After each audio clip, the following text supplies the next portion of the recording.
Due to copyright, I can't publish many audiobooks on YouTube. At our audiobook novel service, we offer access to over 300 full novels from Pocket FM, Webnovel, Audible, Wuxia, and more, all in high-quality audio format. Each novel is available with a one-time payment only.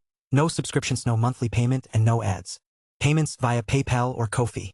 To browse the full list of available novels, message me directly on Telegram or WhatsApp, or check out our full catalog on Discord. Chapter 341. Our Mayhem, Part 2. What do you mean? Northern inquired, eyes darting around the darkness. This darkness, doesn't it feel familiar to you? Northern was silent for a short second. Then a dark grimace creased his brows. She was right. The tunnel. The darkness in the tunnel which he needed to help Raven pass felt alive. They felt thicker than usual darkness. This one too, everything was totally obstructed, which made it impossible for anyone to see the way forward. It was like sight was taken away. Not Northern though, it was a bit stressful and his sight distance was short, but he still could see. He decided to shift his point of view and enter into the sight specialty of Chaos Eyes, peering into the ligatures of the darkness. Unlike Northern expected, there were no ligatures. Everything was pitch black. Northern stayed in his head thinking for a while. No ligatures? What could it be? What could it be? Only one answer came to mind. The fact that the darkness had no ligatures meant it wasn't real.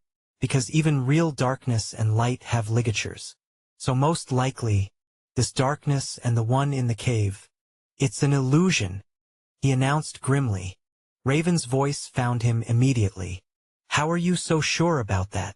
Well, my eyes are special enough to tell. Northern crouched and jumped off the stone pillar he was on, landing on another. We need to leave here before it shows up. Whatever this your mayhem is. Northern suddenly felt a strong force crash on him from behind. Of course, the attack did not reach him, but it carried so much power that it caused him to lose balance. Northern faltered his steps with Raven in his hand and tripped down. However, he clawed one hand into the wall of the pillar, causing his fingers to tear and hand to peel with blood. He was able to stop himself from falling with a heavy weight like Raven holding onto him. Northern frowned slightly and looked up. He didn't get what it was. He didn't even see the attack coming and his limitless void force had acted belatedly. Still, such belated action was enough to make the attack not reach him. Things were getting quite hectic now. Hang on to my neck tightly, he said to Raven. One of his hands was clasped around her, holding her entire weight to himself, but now he needed his second hand to climb back up. Raven responded and held her hands around his neck tightly. Then he clawed his second hand into the stone pillar and began to climb up. Each time, clawing his hand into the stone which made his fingertips peel and bleed. Some of his nails seemed to have fallen off. Not to talk of the sharp, stinging pain he had to endure along with Raven's weight. At last, he climbed back to the surface of the rock. He looked around. Because of the limit of how far Chaos Eyes could see, he wasn't able to pinpoint what direction the attack was coming from. Whatever had attacked them was hiding deep within the embrace of the darkness. Northern grimaced as he scanned his surroundings. What is it? Raven asked. Nothing. I'm just trying to be careful, responded Northern. Chaos Thread was of course sewing his hands back together, even a new nail. He embraced Raven, slowly took a last glance around before he leaped off and landed on another rock. Without a waste of time, Northern leaped off again and landed on another rock again. As he landed, this time his eyes widened and saw it coming, causing him to swing his eyes back. The attack stopped right in front of his eyes, obstructed by the force of limitless void.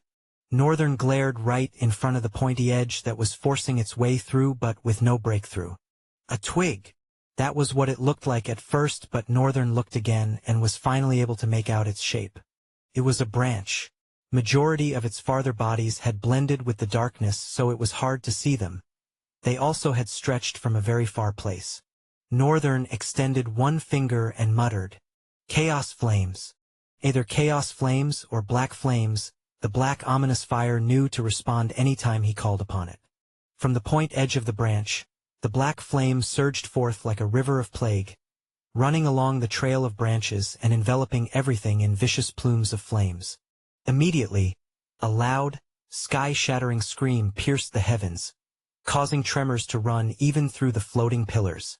They all seemed to stagger down for a moment, as if the force that kept them floating had completely disappeared. But it was only for a single second. In that second, however, Northern, using Shuanpa, had appeared at the farthest stone his eyes could see. Now, the mountain at the end came into view and only 2 pillars of stones were in their way.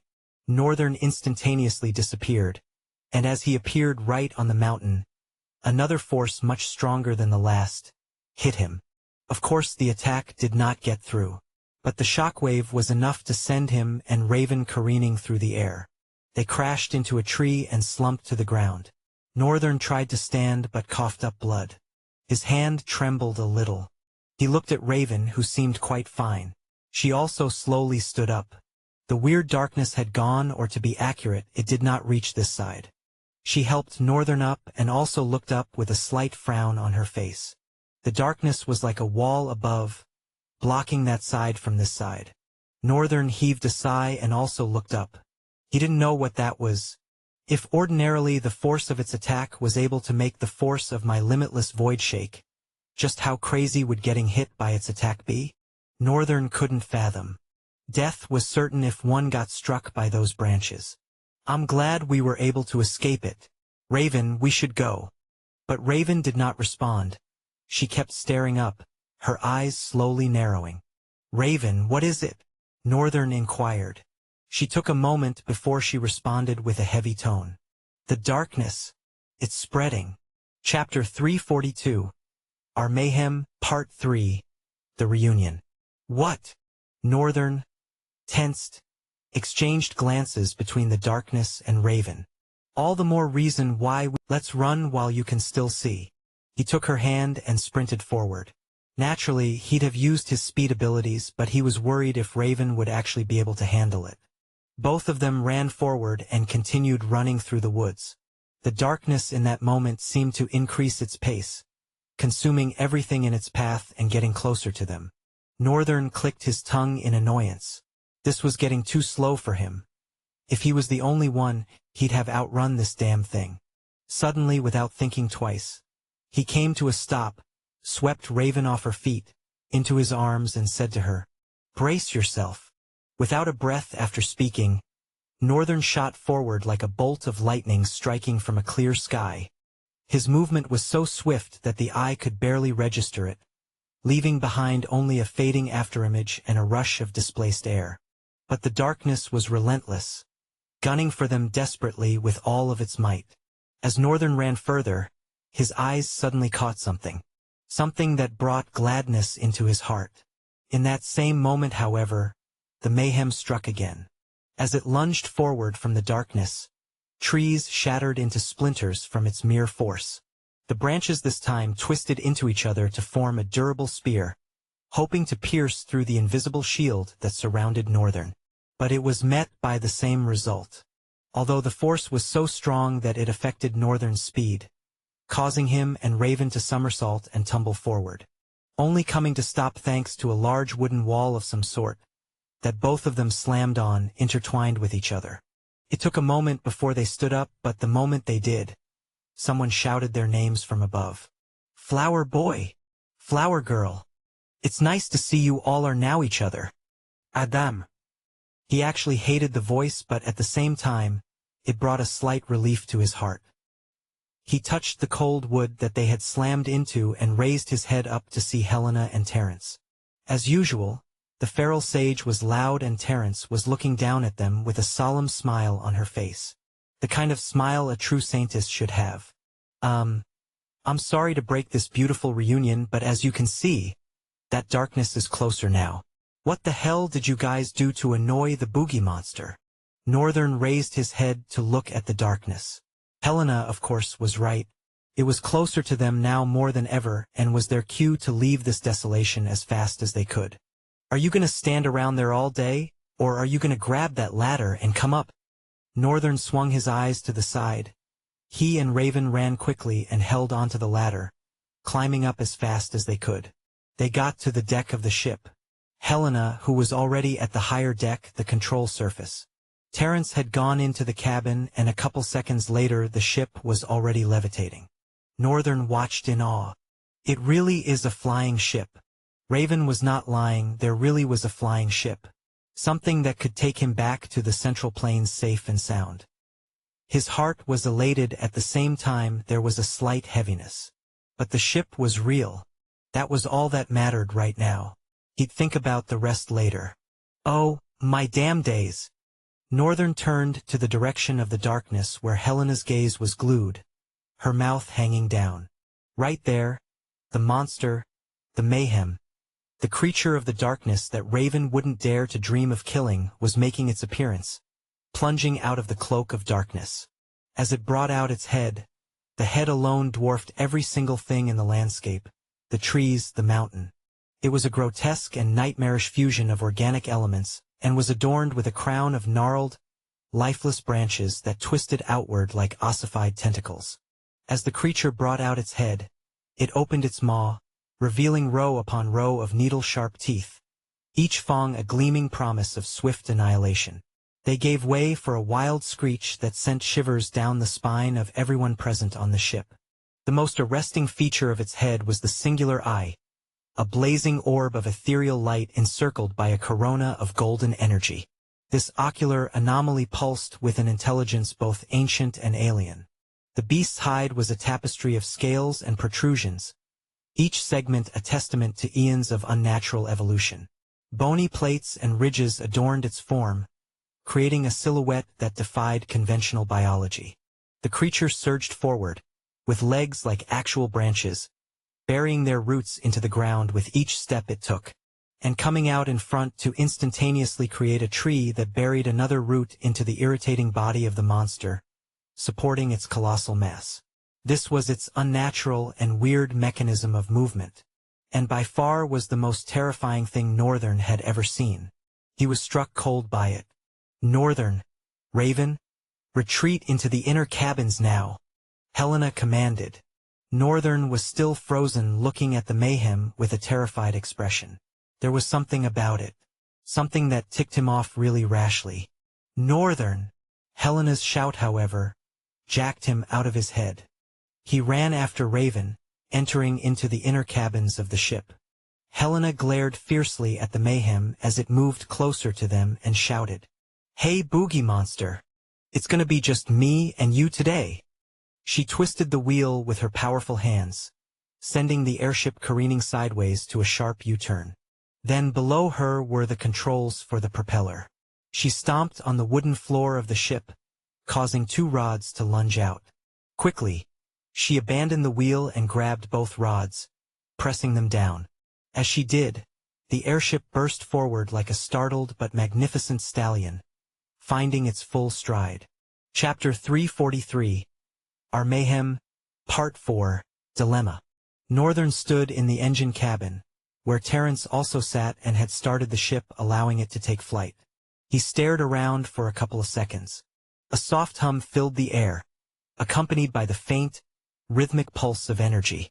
The room was expansive yet efficiently organized, designed to accommodate the intricate systems that power the airship while allowing for easy maintenance and navigation by its crew.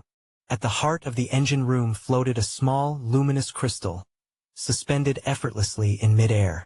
This crystal, about the size of a human finger, radiated a soft, multicolored glow that illuminated the entire chamber with a serene, otherworldly light.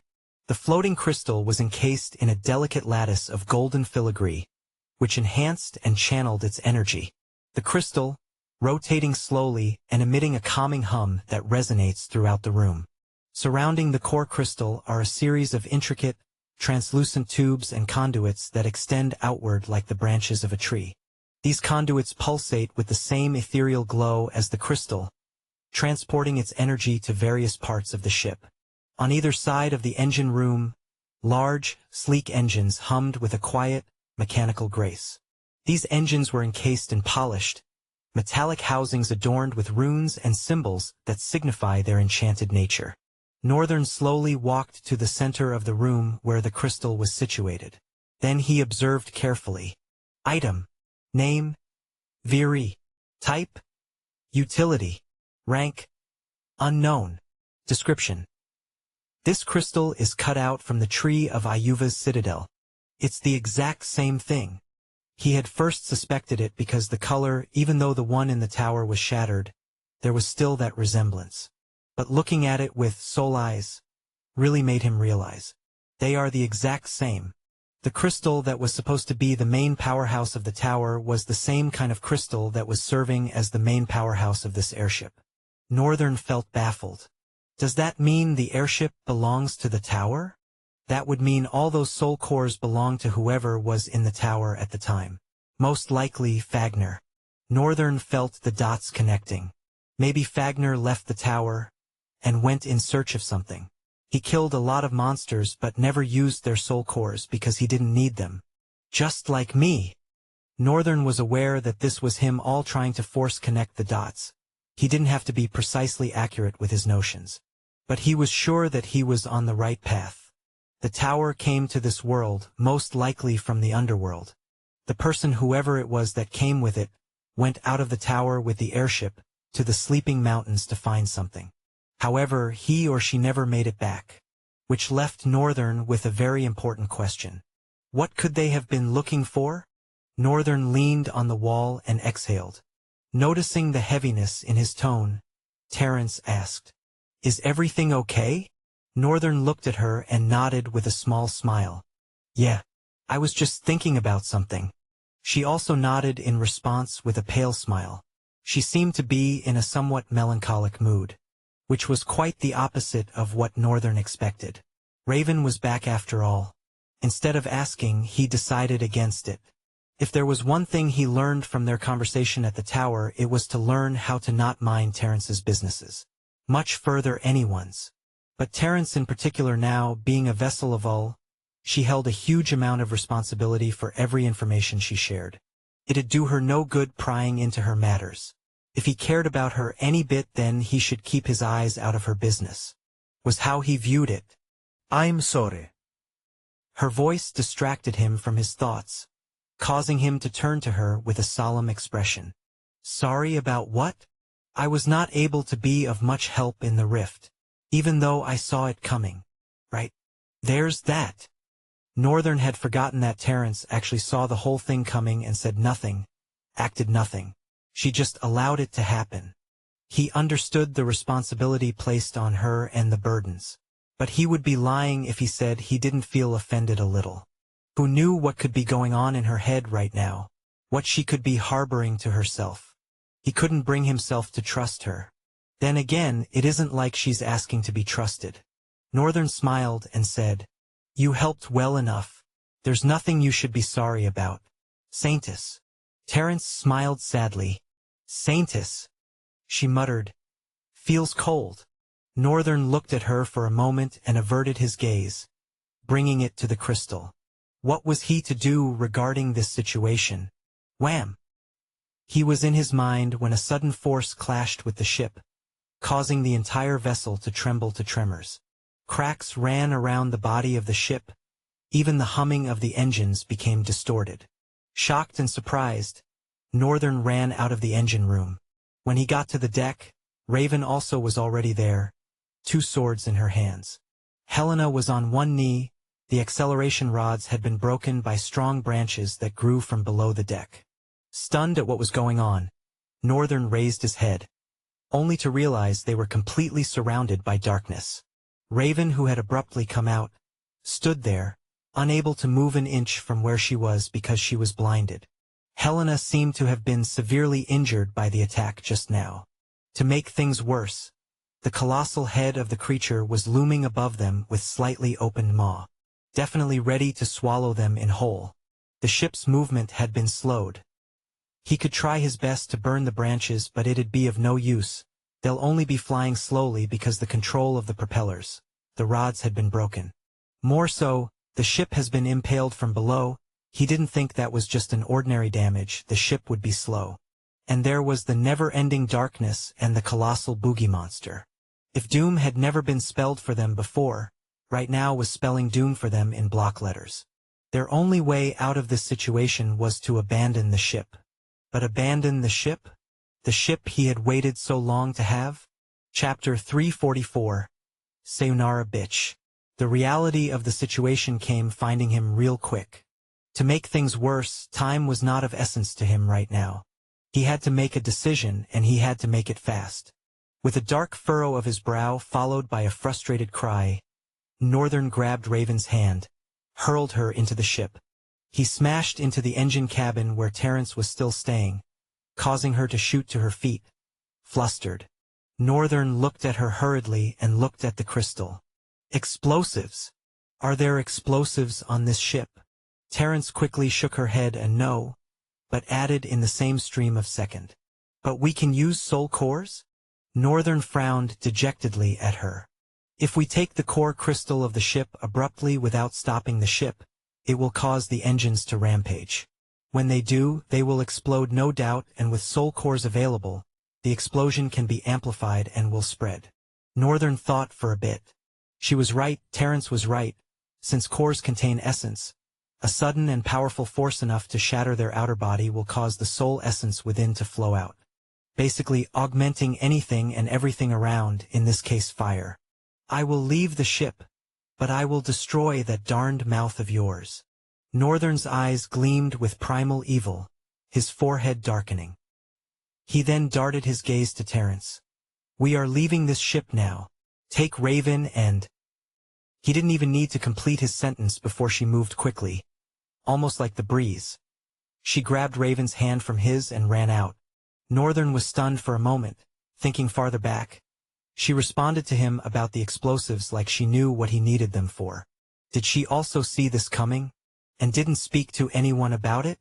Or did she talk to Raven? Did that mean Raven knew all along what was going to happen? He got played? Northern shook his head rigorously. There was a variable which was the rift. Raven at the very least didn't seem like she knew that one was coming? Or did she pretend?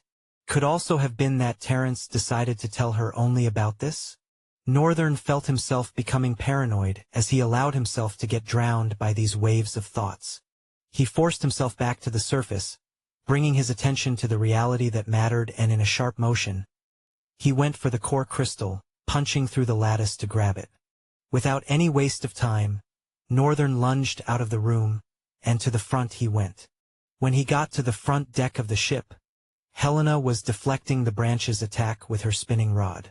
But at that, many were slipping past her, slithering lines of blood on her body, cheeks here and there. But she stubbornly held her position, groaning as she desperately tried to defend more of its attacks. Northern lunged forward, and stopped right beside her with a cold face. He commanded, "Run! Jump off the ship!" Helena, with a dazed expression, paused and looked at Northern. "Are you sure?" "What of the sure? Just go, Helena." She glanced at him before jogging away. Surprisingly, the creature paused its attack the moment Northern arrived to the front. Its dark aura increased, thickening the darkness even more. It was as if a glint of recognition reflected on the monster's single eye. The seized branch lingered slowly. Perhaps they were waiting for Northern to wrap up his business. Perhaps all the monster ever wanted was Northern. Northern was the one that drove it crazy. Northern looked up with a dark grin plastered to the pale skin of his face. "Sayonara, bitch." He grabbed what was left of the rods, and with his strength forced them out of their foundation, with chaos flames leaking off his hands and exploding backwards to add force to the controllers. Immediately, the entire ship jeered towards the monster, trembling but shooting towards it like an injured, thunderous stag, antlers scraping the sky despite a limping gait. Northern lunged, both hands forward, and summoned Black Lance. Several spears of thick darkness appeared above him, hovering and waiting to dive into the mass above them. However, the creature lunged its branched limbs, piercing through the hull of the airship with a sickening crunch. Sparks flew and metal groaned under the strain as the monstrous limbs tore a gaping hole in the side. A chilling wind whipped through the deck, carrying with it the stench of decay. Helena, who had only just made it clear of the ship's perimeter, stumbled and fell to her knees, watching in horror as the airship lurched violently. The creature's singular eye, burning with an unholy light, seemed to fixate on Northern with a predatory intensity. Ignoring the chaos around him, Northern launched his attack. The black lances, those elements of chaos, shot forward with a bone-chilling shriek. They tore through the air, their obsidian tips finding their mark deep within the creature's fleshy, pulsating mass. A deafening roar erupted from the mayhem, a sound that seemed to shake the branches it used for attacking whipped back, snapping one of the black lances in half. However, in that second, like invisible blades had run across the branches, they were severed into splinters. The remaining spears held true, however, continuing to burrow deeper into the creature's flesh. The airship, mortally wounded, shuddered again. The engines sputtered and coughed, spewing black smoke. The airship, of course, had been propelled by Northern, struck forward, closer to the monster inch by inch, and finally rammed itself into the monstrous entity. At that same time, Helena also jumped off the ship, falling but landing on her feet. The impact of the ship's crash was cataclysmic. The airship's hull crumpled inward, metal tearing like paper against the creature's grotesque hide. The monstrous branches lashed out in a frenzy, one of them catching the mangled remains of the cockpit and flinging it high into the sky. The black lances, still embedded in the creature's flesh, pulsed with an ominous light, seemingly draining the creature's strength with every passing moment. Suddenly, a blinding flash ripped across the sky, momentarily turning night into day. It was a tremendous explosion that made the air around tremble. A wave of soul energy surged outwards from the point of impact, causing the explosion to spread even more widely, swallowing the mass of the boogie monster. The remaining black lances shattered, disintegrating into wisps of dark smoke. Helena, Raven, and Terence shielded their eyes from the brilliant light. When the light faded, a chilling silence descended upon the scene. The darkness slowly dissipated and the dark clouds above seemed to part momentarily, revealing a single brilliant daystar above. Congratulations! You have killed a spawn of the chaos. As one that killed his brethren, your path remains darker. You have leveled up your heritage. You have gained an heirloom. You have slain a calamitous destroyer. You have gained 12 talent fragments. Chapter 345, The Disgust of Change. Congratulations! You have killed a spawn of the chaos.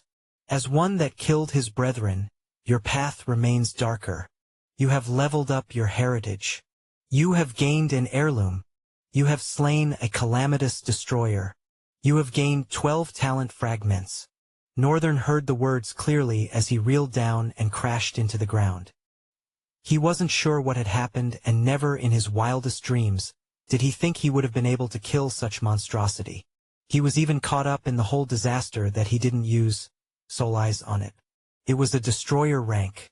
Northern had never known anything aside from a maelstrom.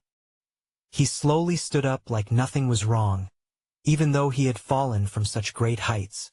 No, it was not like the force of limitless void protected him from the fall. Northern's body had just gotten that strong. Limitless void separated his reality from the reality of any matter that is coming towards him, not that he is going towards. Northern stared blankly at the series of tabs that appeared before his eyes. As much as he wanted to inspect all of them immediately, especially when he thinks of another Chaos Sword art, they had to get out of the sleeping mountains as soon as they could. Because as the darkness was slowly clearing, light was penetrating. And should light penetrate the mountains? The reason as to why it was called the Sleeping Mountain would be unleashed. Northern didn't know this though. Sense just gave him a really uncomfortable intuition about things. So he decided to flee, rendezvousing with the rest in front. They too had been waiting for him, although knowing pretty well what was wrong. As Northern got to them, he hurriedly said, trying to stop a little. "Don't stop. Run," Raven said to him calmly, and immediately shot off like a fired bullet. Northern was dazed for a moment. Then he looked back. The fog was slowly approaching them. Without thinking too much, he obeyed Raven using Velocity Dash. He breezed to the front, leaving afterimages as he ran past all of them. Eventually, after a couple of minutes of them running, they finally got out of the sleeping mountains. Luckily, no one was caught in the fog. All four of them were heaving seriously, but Northern, though, was a bit more at ease than the rest, who seemed to have spent all their breath running. Northern looked back with a slight frown on his face. What was that? Helena raised her head and sighed, leaning both hands on her waist before she spoke. That there is the reason why this mountain is called the Sleeping Mountain. She took another breath before she continued. The residents of this continent spoke of it as the Mountain of Lost Souls, the Mountain of No Return, bedrock of eternal slumber. All because of the white fog. When people enter it, they fall asleep. But all that changed when the rifts came. The fog suddenly disappeared, overthrown by a darkness that loomed at a particular area, occasionally spreads and reduces. She looked at Northern with a bright light of interest in her tender, feral eyes. I'm guessing you killed the monster that is causing the darkness. And now that the darkness is out of the way, the fog returns. Northern sighed, and thought about what she said for a while. Helena, he called her as she was about to turn away to face Raven. What? The feral sage turned back to Northern. If people sleep in the fog, how come we never encounter any human body, not even bones? Did you see the amount of monsters that were roaming that depth? Yes. Do they eat bones too? Helena shrugged. There's no telling what a monster could be. I mean, it's been how many years since rifts first came, and we are still getting to discover new varieties of monsters. Northern agreed with her, but he had a different thought. Fagner or whoever left the tower with the airship has something to do with it. Ah, the airship. Northern raised his gaze to the sky and brought it back down, looking around. The parts of the airship were scattered around his precious airship. Northern covered his face with his palm and washed it down with a huge exhale. It felt like everything he had worked for, he just sacrificed like that. And for what? To save these fools. Northern felt disgusted at his own self, at his own decision. But strangely, he didn't regret it. And that was the feeling that disgusted him the most. Don't tell me, you're beginning to change? He said internally to himself. And scoffed afterwards. I'd be damned. Yeah, it's just the series of events that has been happening of late. I'm just confused. He tried to convince himself, an attempt that seemed almost desperate. Raven turned to him with a solemn smile, after she seemed to have just discussed something with Helena, and said, Northern, can we talk? Northern's already dark mood got even darker. He stared at her with a scowl and followed as she walked further, separating both of them from the other two. Helena watched as they walked forward, her hands beneath her jaw. Those two. I don't know. TSSSS. She sucked air through her teeth. Something feels different about the air between them. Terence turned to her with a dour smile. I guess they've grown closer to each other. They're actually friends now. Helena stared at Raven and Northern while Terence added. A lot must have happened. The wild sage crossed her arms and pursed her lips, the marks on her face this time being vertical lines running across her eyes. I'm very curious. Where have they been? What have they been doing? I'm so curious. She swung her head at Terence. You really don't know? The saintess craned her neck a little bit to look at her, then blatantly ignored. Then she said after a couple of silent seconds. How many times will I tell you? I don't know. Chapter 346. A Change of Weapon. Raven stopped a little bit afar from Terence and Helena. She glanced at them and looked at Northern. I am sorry. I didn't know things were going to go down this way. Northern glared at her dubiously and growled. Are you sure? Seems to me like you knew exactly what was going to happen when you decided to offer me the ship. Didn't you say it was one thing you couldn't control? I never thought or expected that you were going to abandon the ship.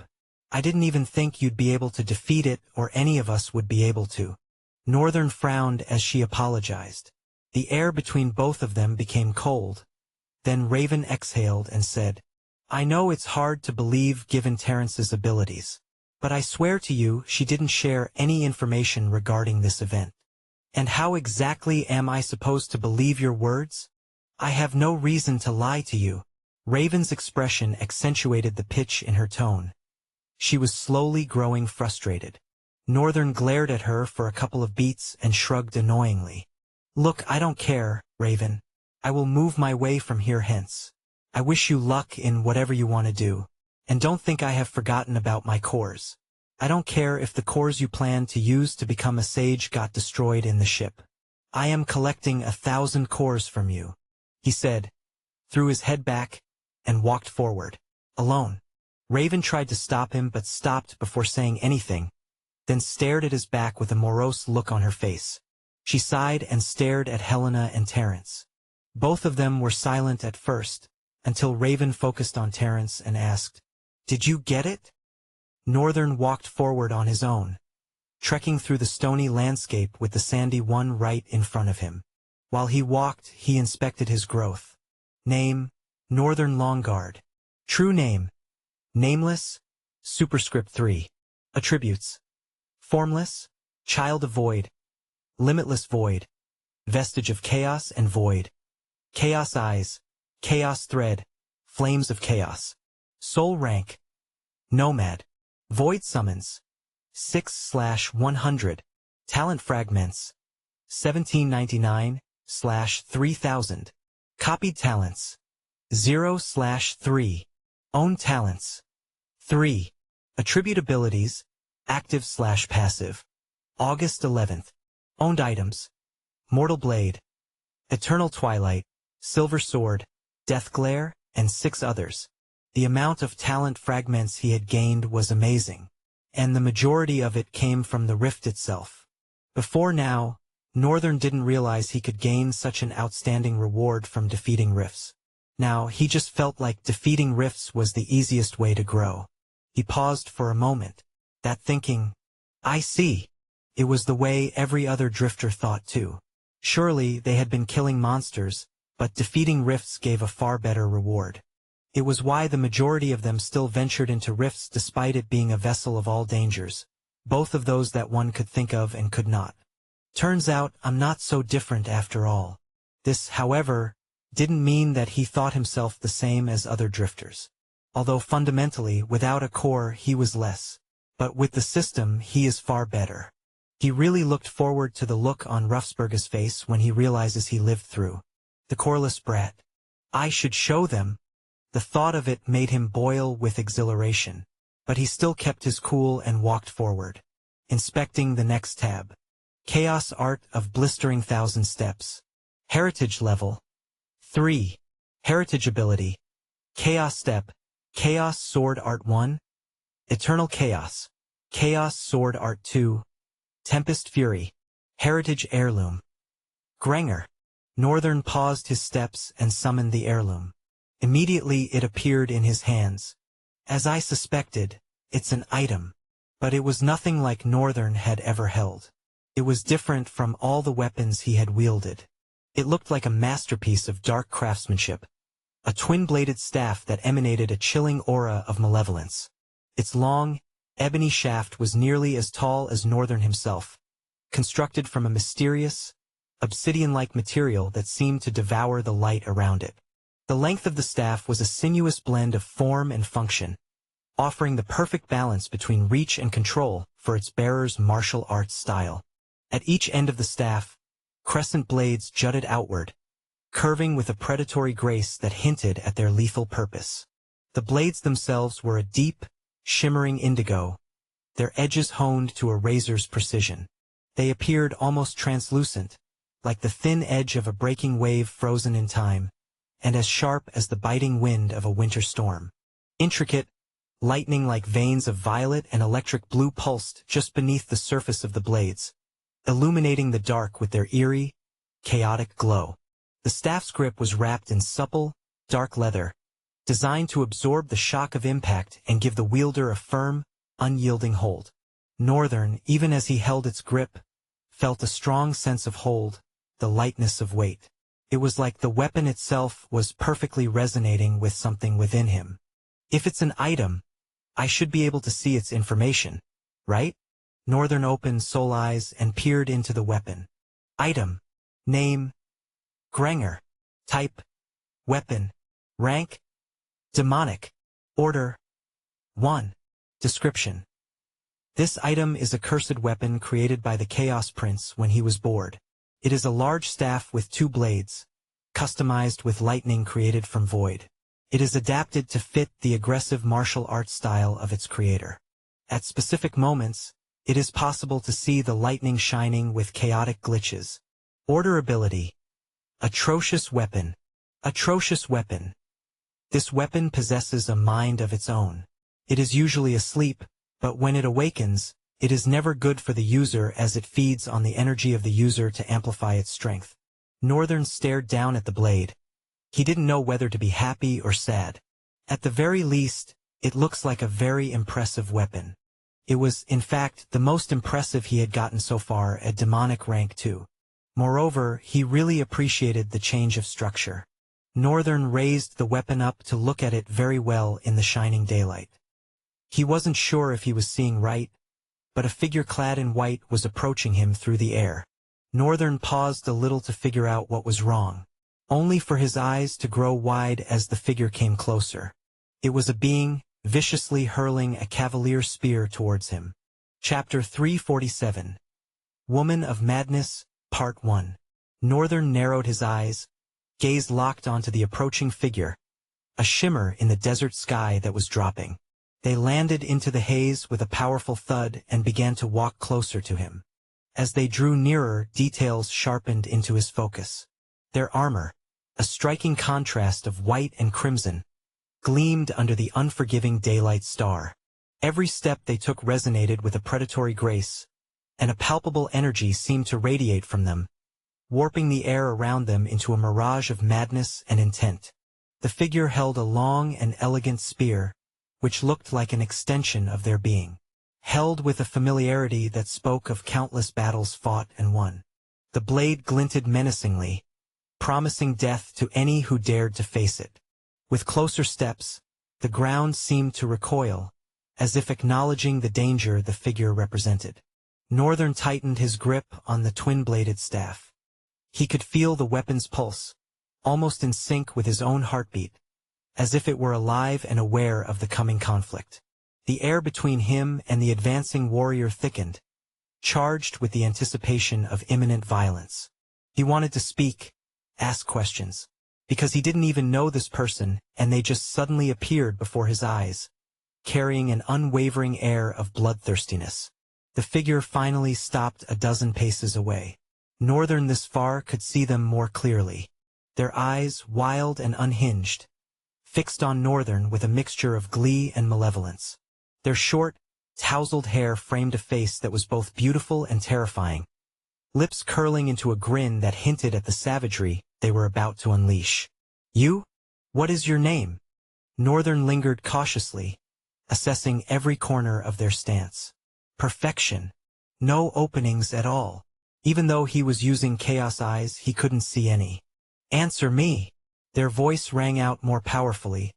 It was with a strong tone and had no melody but was definitely feminine. Yes, they were undoubtedly a female. A female that feels so powerful. She was by far the strongest human Northern had encountered.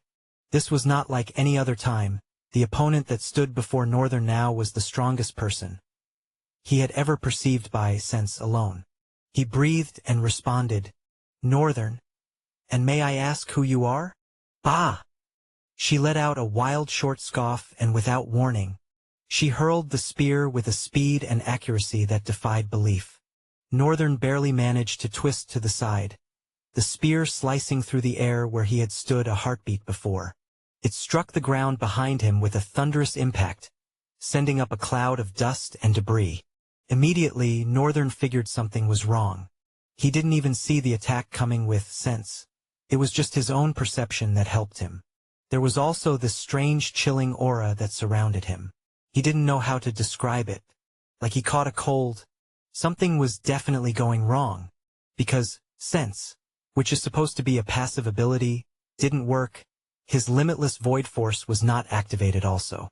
Now, that is certainly not a fair thing. How come just after I gain the ability it becomes useless? He immediately tried to use see, but nothing came into view. What is this? He looked back and tried to use shunpa to give space. It was the same thing. There was no result. What the hell? All my talent abilities are not working. In that moment, Northern's mind began to race. He had faced many adversaries, but none quite like this. Aside from her movements, which were not just fast and erratic, but seemed to be packaged with a whirlwind of aggression and unpredictability, she could block all of his talent abilities. This spelled doom for him. Yet again, she grinned at him, seeming to admire him with her eyes glinting with pure madness. Then she shot forward. As she charged, retrieving her spear with a fluid motion, her eyes never left his, locked in a challenge that seemed both personal and deadly. "Impressive," Northern called out as he flew back again to dodge the woman's strike. His voice was steady despite the disturbance that churned inside him. He landed and added, "But I'm not so easily taken down." The woman's laughter cut through the tension, sharp and unsettling. "Come on then," she taunted, her voice dripping with manic excitement. "Show me what you've got." "Northern!" She shouted his name like a mad woman. As she screamed, Northern held the Jengar tightly. It could have been his imagination, but in that moment, the twin blade staff vibrated in his hands as if eager for the fight. She lunged at him, her spear a blur of motion. He parried the thrust with a swift twist of his staff, the blades sparking as they collided. The impact reverberated up his arms, but he held firm, countering her next attack with a quick, precise strike. Their battle quickly became a dance of deadly grace, each movement fluid yet fierce. She was relentless, her spear darting and weaving with a life of its own. Northern had to draw on every ounce of his skill and reflexes to keep up, his body moving almost instinctively to block and counter her rapid strikes. It was now worse because this was his first time using a twin blade staff. This much he could do because he watched Helena use her staff from the view of the world of ligatures. It had stuck with him more than it would have in reality and seemed to be instinctively being expressed. There was not a single chance to withdraw to change his weapon into something that he was more used to. The woman's combat art was like a tornado that was sucking him into its maelstrom with each fierce and powerful arc of attack. It was chaotic yet terrifyingly effective. One moment she was a blur of motion, attacking from every conceivable angle. The next, she would feint and dodge with an agility that seemed almost supernatural. Northern could feel the weight of each strike through Jengar, the dark energy of the staff amplifying his every move. But it was not going to be enough. Even now, Northern could not help but feel like this woman was still battling him like she was a child. She had a pleasant, distorted smile beneath her dark circled eyes. It was truly vexing. Crap, just crap. Chapter 348. Woman of Madness, Part 2. Demon of Adaptation. She lunged again, her spear aimed straight for his heart. Northern sidestepped, bringing Jengar around in a sweeping arc. The staff's twin blades clashed with her spear, sending a shockwave through the ground beneath them. Dust and debris swirled around them, caught in the tempest of their battle. The woman's eyes gleamed with a wild light as she pressed her advantage, her spear slicing through the air with a deadly elegance. Northern met each strike desperately. There were imperfections here and there, but he was honestly trying his best. The twin blade staff, he had never used anything like it, although everything about it was perfectly resonating with him, but that was not just it. The timing of the strikes, the unconventional movements, precise and accurate calculation of his strikes, he had no control over any of those, and was forced into a desperate defense from the lady's strikes. She paused and looked at him with a slight smile on her face. She moved her eyes to the weapon in his hands and moved them back to his face, hers still besmirched with that little smile. If Northern could describe her, he would call her a psychopathic beauty. She had dark eyes like she had not slept for days. She had stressed lines beneath her eyes too. Her hair was rough and had a dark brown hue to it. It looked so unkempt. The only thing appealing about her was her armor, which was more like a uniform. Her spear was a beautiful weapon with a blending color of red and black. Thin and long. A deadly and beautiful weapon indeed, while his seemed so crude. The lady shifted her leg back, drifting through the sand, then lunged forward, running towards Northern. Immediately she approached him. A vehement and violent throw of her spears from all sides began. Northern felt like he was being attacked by multiple angry hornets in a disturbed hive. The tips of their spears, glinting with a malevolent light, stabbed towards him like a relentless swarm. Northern tried to parry, to block, to deflect, but his tries were like a clueless child attempting to grab every snack that came his way. At some point, it looked like the lady's spear was playing tag with him and his crude weapon. And through it all, she had that irrefutable expression of disappointment. An expression that told Northern he wasn't measuring up at all. It was much worse than the one before. At least a couple of minutes ago when they started she looked like she was enjoying him. But her expression right now just made his insides churn with anger. The unfamiliar weight and balance of the twin-bladed staff added an extra layer of difficulty to the already intense fight. Each time he swung to block, he felt the awkwardness of the weapon, its unwieldy length testing his coordination and timing.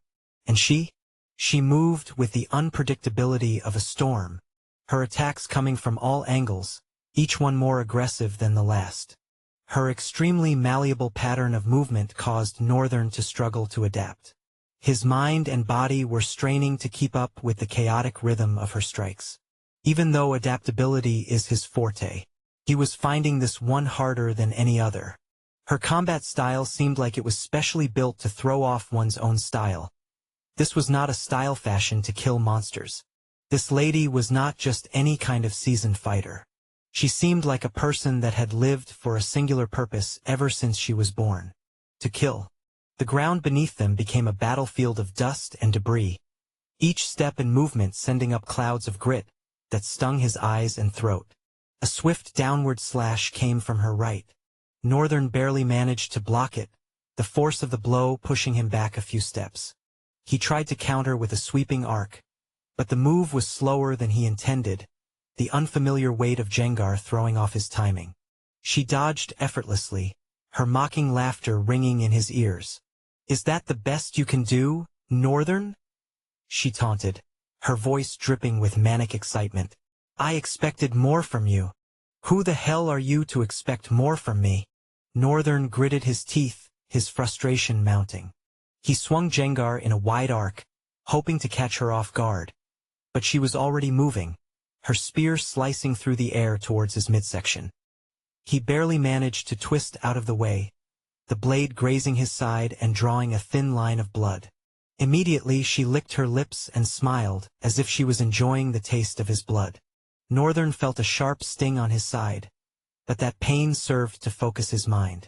He couldn't afford any more mistakes. He needed to find a way to turn the tide of this battle. Remembering the words the faceless voice Sura had said to him, Northern adjusted his grip on Jengar, trying to find a more comfortable and effective way to wield the twin-bladed staff. Most had been done because the staff felt so perfectly fitted into his hand no matter what point he held. But Northern at this point felt like perhaps there had to be a more comfortable point, like a point of equilibrium which he would find to be the best. At least this should allow him to easily shift his hands through the length of the staff to effectively swirl and swing it with ease and not feel his precision and accuracy lacking. He didn't know how he knew. At this point he felt like it was something he knew because of his experience with battle. The incessant swings of his sword, whether it was training or battle. All of those experiences were now building his battle IQ and improving his grasp on this thing called combat. All to think he was at one point clueless. He finally found the grip that felt so natural. Perhaps it was because Jengar was a weapon of chaos, he could feel this sense of merge.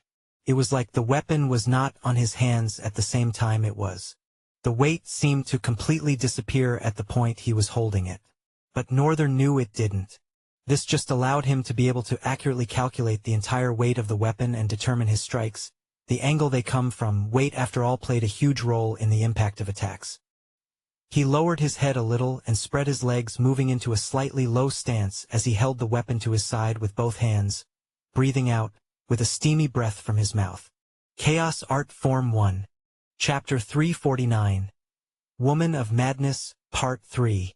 Chaos Sword Art Subform 1. Falling Star.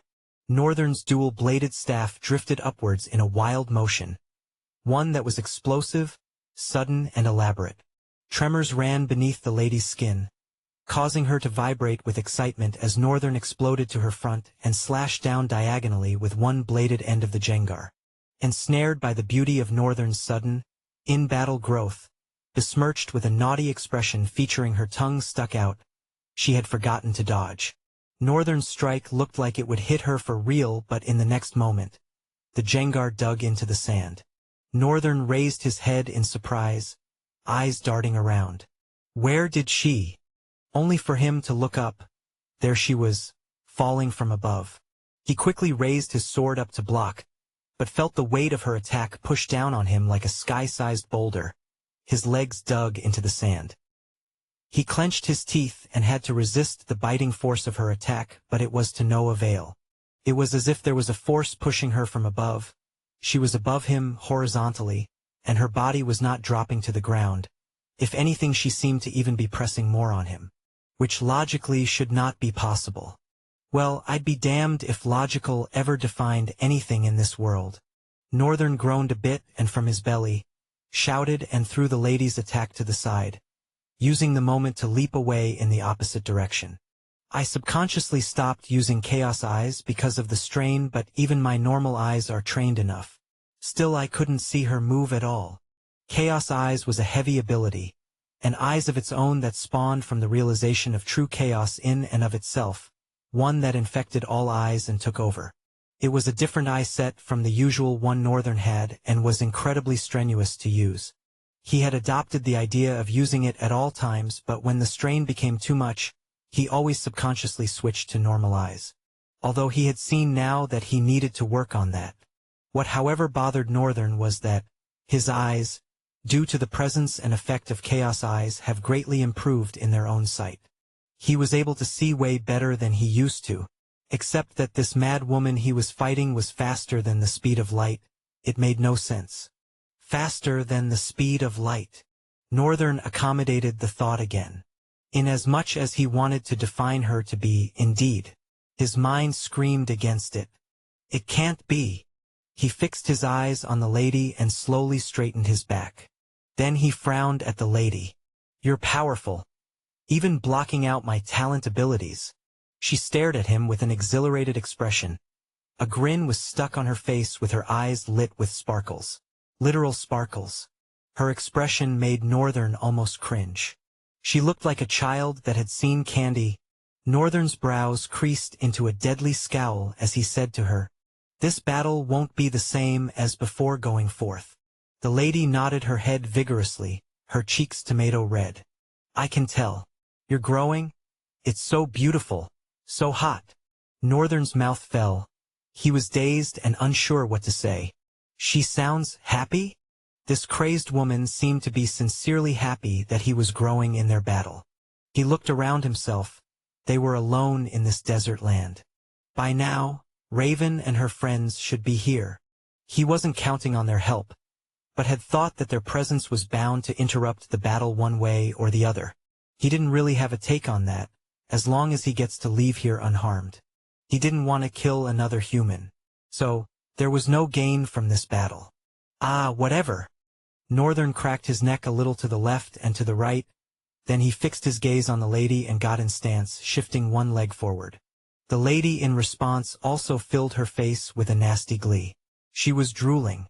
Both of them at the same time charged at each other. The woman with her spear poised to strike, and Northern with his twin-bladed staff spinning in his hands with a fluid grace. He sidestepped her initial thrust, bringing the staff up in a swift arc that deflected her attack and sent her reeling back. The woman's eyes widened in surprise as Northern accelerated towards her. Chaos Sword Art, Subform 2, Comet Fury. He struck with a series of rapid thrusts, each one aimed to exploit any opening in her defense. The weight of Jengar no longer felt cumbersome. Instead, it guided his movements.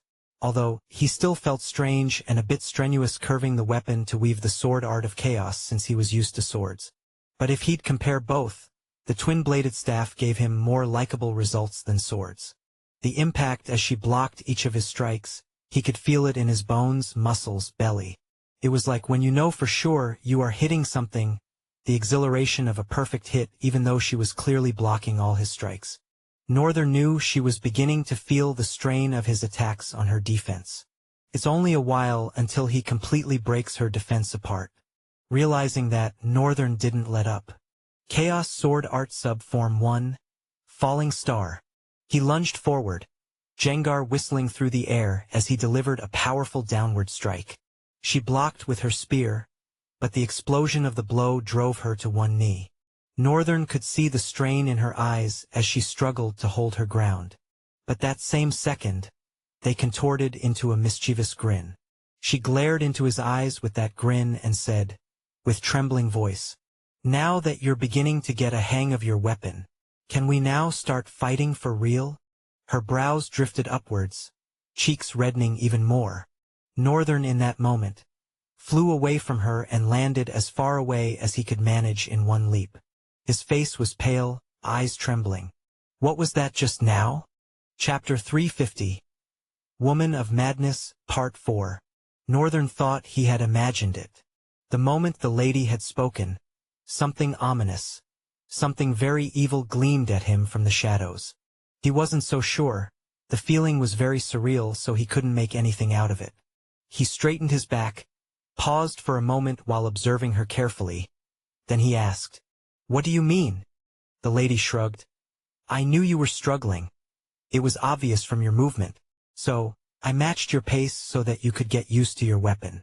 That way this will be much more enjoyable for me, and dreadful for you." Northern frowned. What the crap is she saying? That was her matching my pace? The lady's mischievous grin got more pronounced as she saw the tension on Northern's face. "It's quite understandable that you do not believe, but what does it matter whether you believe or not? The only thing I have come here for is to crush you, while my colleague crushes the rest of your cohort." "Ah, so that is why." Northern released his frown a little bit. It was like he was relieved that Raven and the others too were having their own battle somewhere away. Northern suddenly raised a brow and focused on the lady. "What do you mean, colleague, or colleagues?" he inquired, giving the S an emphasis. The lady was silent, like she was thinking about it. Then she looked at Northern and demonstrated with her index finger. "If it's one person, is it colleagues or colleague?" It looked like she was being rhetorical, but Northern could tell for some reason that she was seriously asking. "I guess it's just one person then." He tilted his head back in disbelief. Just one person wouldn't be enough to take care of those guys. He was very concerned. Why is only one person going after them and one after him? It was so unfair. "Don't worry. I can guarantee you, he will definitely kill all of them." Northern scowled at her and inquired, "Really? Are you sure? They are quite strong, a sage and a savant. I am nothing compared to their might." The lady nodded her head with a vibrant and confident smile. "Don't worry, he is a single-digit knight." Northern looked at her. "And you?" "I'm a double-digit knight." "What number?" 12. "And he?" 9. "So, is that like a thing, all the knights in the Empire have numbers?" She shook her head, her smile fading a little but not completely. "No. We are a special rank of knights called Emissaries of Darkness. Although we are only a copy of our mother nation. Only these special ranks of knights are numbered, and they are usually the strongest 50 of all the knights." Northern nodded in understanding. Some things he did not understand, but he understood the main point. He stared at her for a couple of more seconds, then asked, "Can I ask you another question?" The lady was silent, staring at him with that smile, somewhat offsetting to Northern by the way. He watched carefully, then asked his question. "Up until now, you looked like you were not ready to talk to me. Why are you suddenly speaking so much?" "Because I was bored and uninterested in you. I don't like talking to people I don't like." Northern licked his dry lips a little bit and looked down. He was getting confused. He returned his eyes to her face. "You like me?" She nodded rigorously. "And you want to kill me?" Her face contorted into an expression of pure pleasure, eyes and lips curling upwards with her skin getting pink.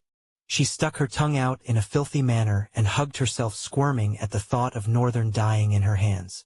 Northern took a subconscious step backwards, his eyes trembling with so much difficulty to comprehend what was happening before his eyes.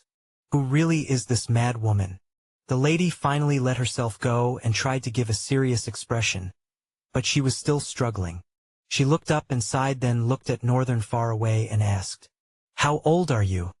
15. Northern lingered but answered. Her eyes widened and started to tremble the next minute. She touched her chest, her cheeks blushing as she lowered her head and eyes in a sweet smile and said, "I have never killed a 15-year-old before. I have killed a 16, though 17 and 19. But I didn't enjoy it. They were weak boys who had no idea of what the world was." She raised her eyes to look at him. "But you are different. I have enjoyed the few minutes we have spent fighting. I know you have seen your fair share of this world. Your battle style is a note of your experiences. I can't think of nothing else but crushing everything." She beamed seductively and viciously at the same time. "I can't wait to see the look of despair on your face when you finally realize that your soul will be crushed by my spear, and there's nothing you can do about it." Northern cocked his head a little bit. "You really think you can beat me?" The lady's ecstatic expression vanished in a moment, replaced by a slight frown. Northern's demeanor had suddenly changed, and she found it to be disturbing. She had definitely blocked his talent, so he should have no cards up his sleeves. So why did he have that expression of boldness and air of confidence around him? Northern chuckled. His chuckle mocked her courage, like it was cocky. Then he said, "You can't defeat me. It's certain, even if you block out my talent abilities.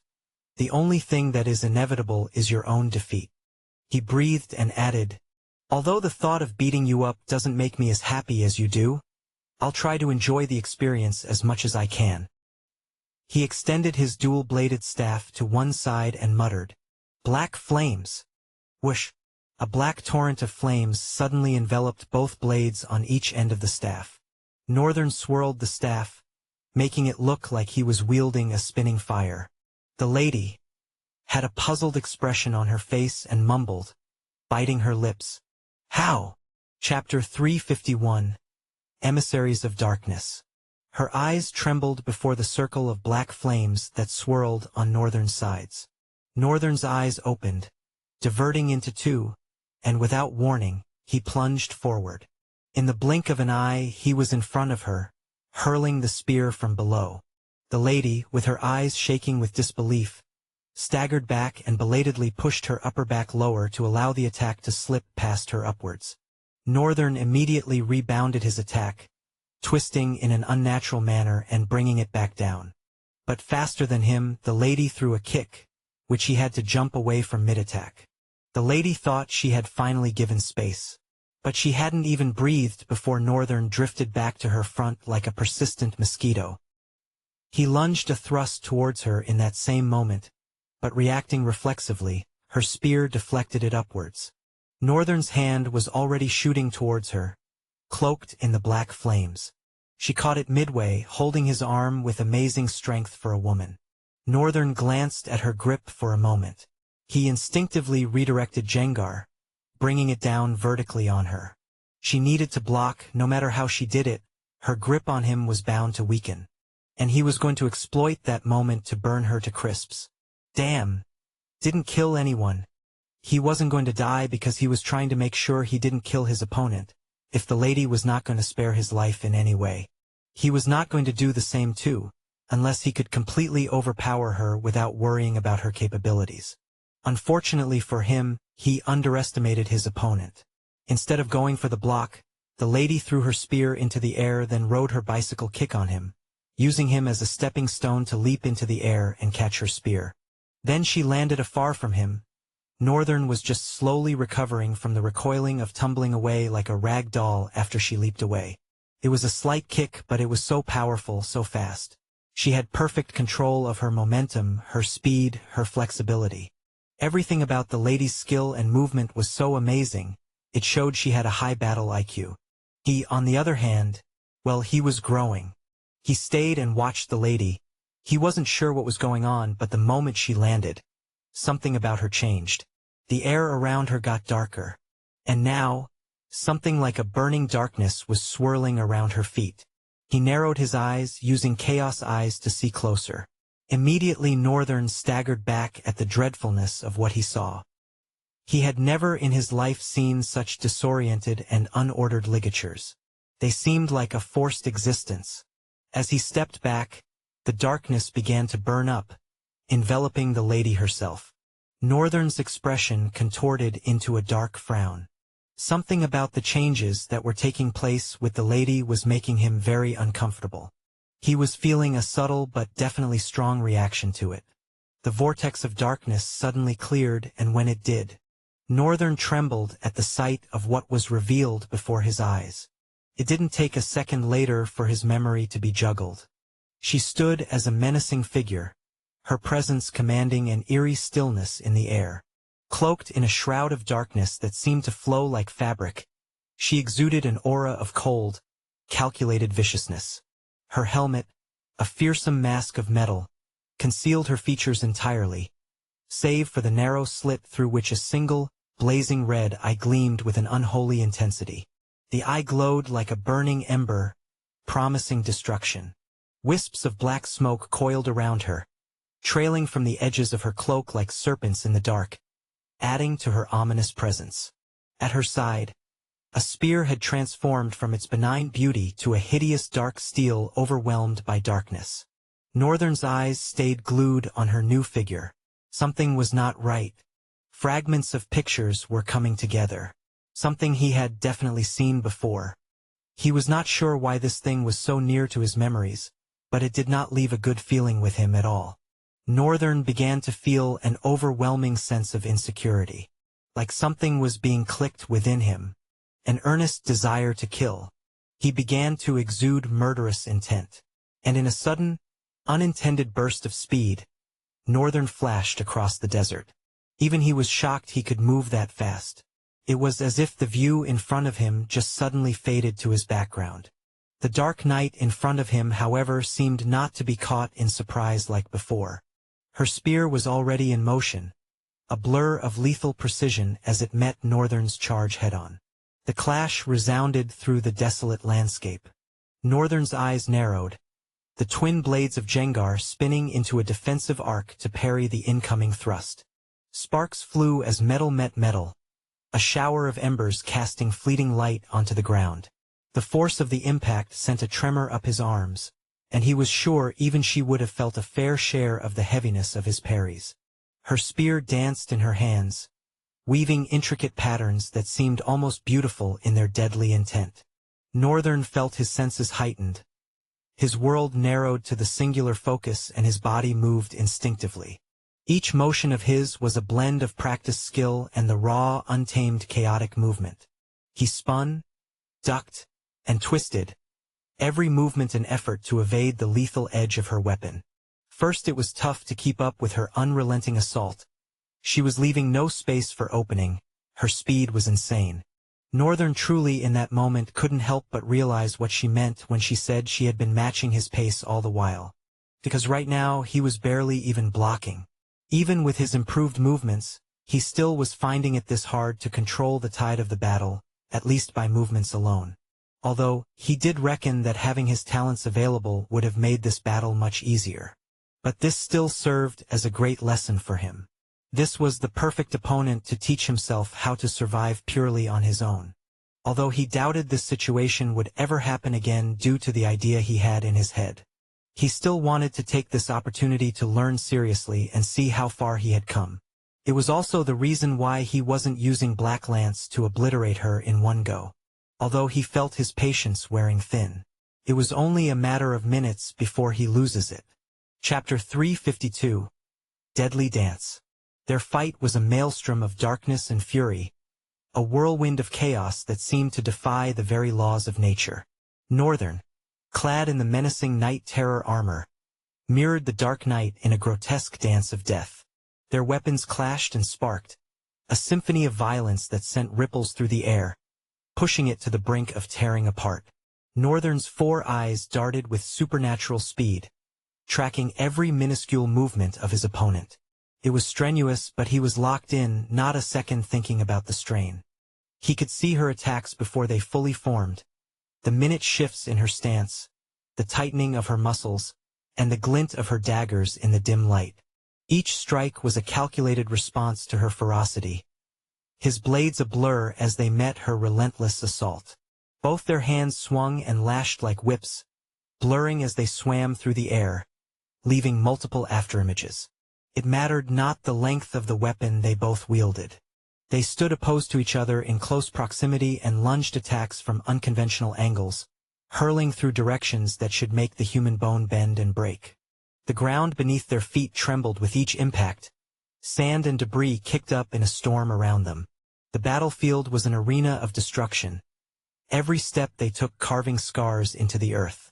The dark night, her single red eye blazing with malevolent light, moved with a fluid grace that seemed almost otherworldly. Her spear was like an extension of her very hand, slicing through the air with a lethal precision that left no room for error. Northern could feel the malevolent energy radiating from her, a palpable force that threatened to overwhelm him, destroy him. But stubbornly he held on. With every parry and riposte, he pushed back against her, matching her blow for blow. The twin blades of Jengar flashed and flickered like a whirlwind of steel, meeting her every strike with equal ferocity. Time seemed to slow as they danced their deadly dance, each moment stretching into an eternity. Northern could feel the sweat beading on his brow within the helmet, the strain of the battle etching itself into every fiber of his being. Yet he refused to falter. This was not some determination-grounded moment, where he couldn't afford to slack back a second because he was keen on survival. No, Northern was purely and absolutely enjoying this battle. Both of them were fighting like crazed warriors, running with clashing blades across the landscapes. Both of them were emissaries of darkness, each one representing their own definition of what it is. Although surely one was bound to come out the true definition of what a darkness is and should be.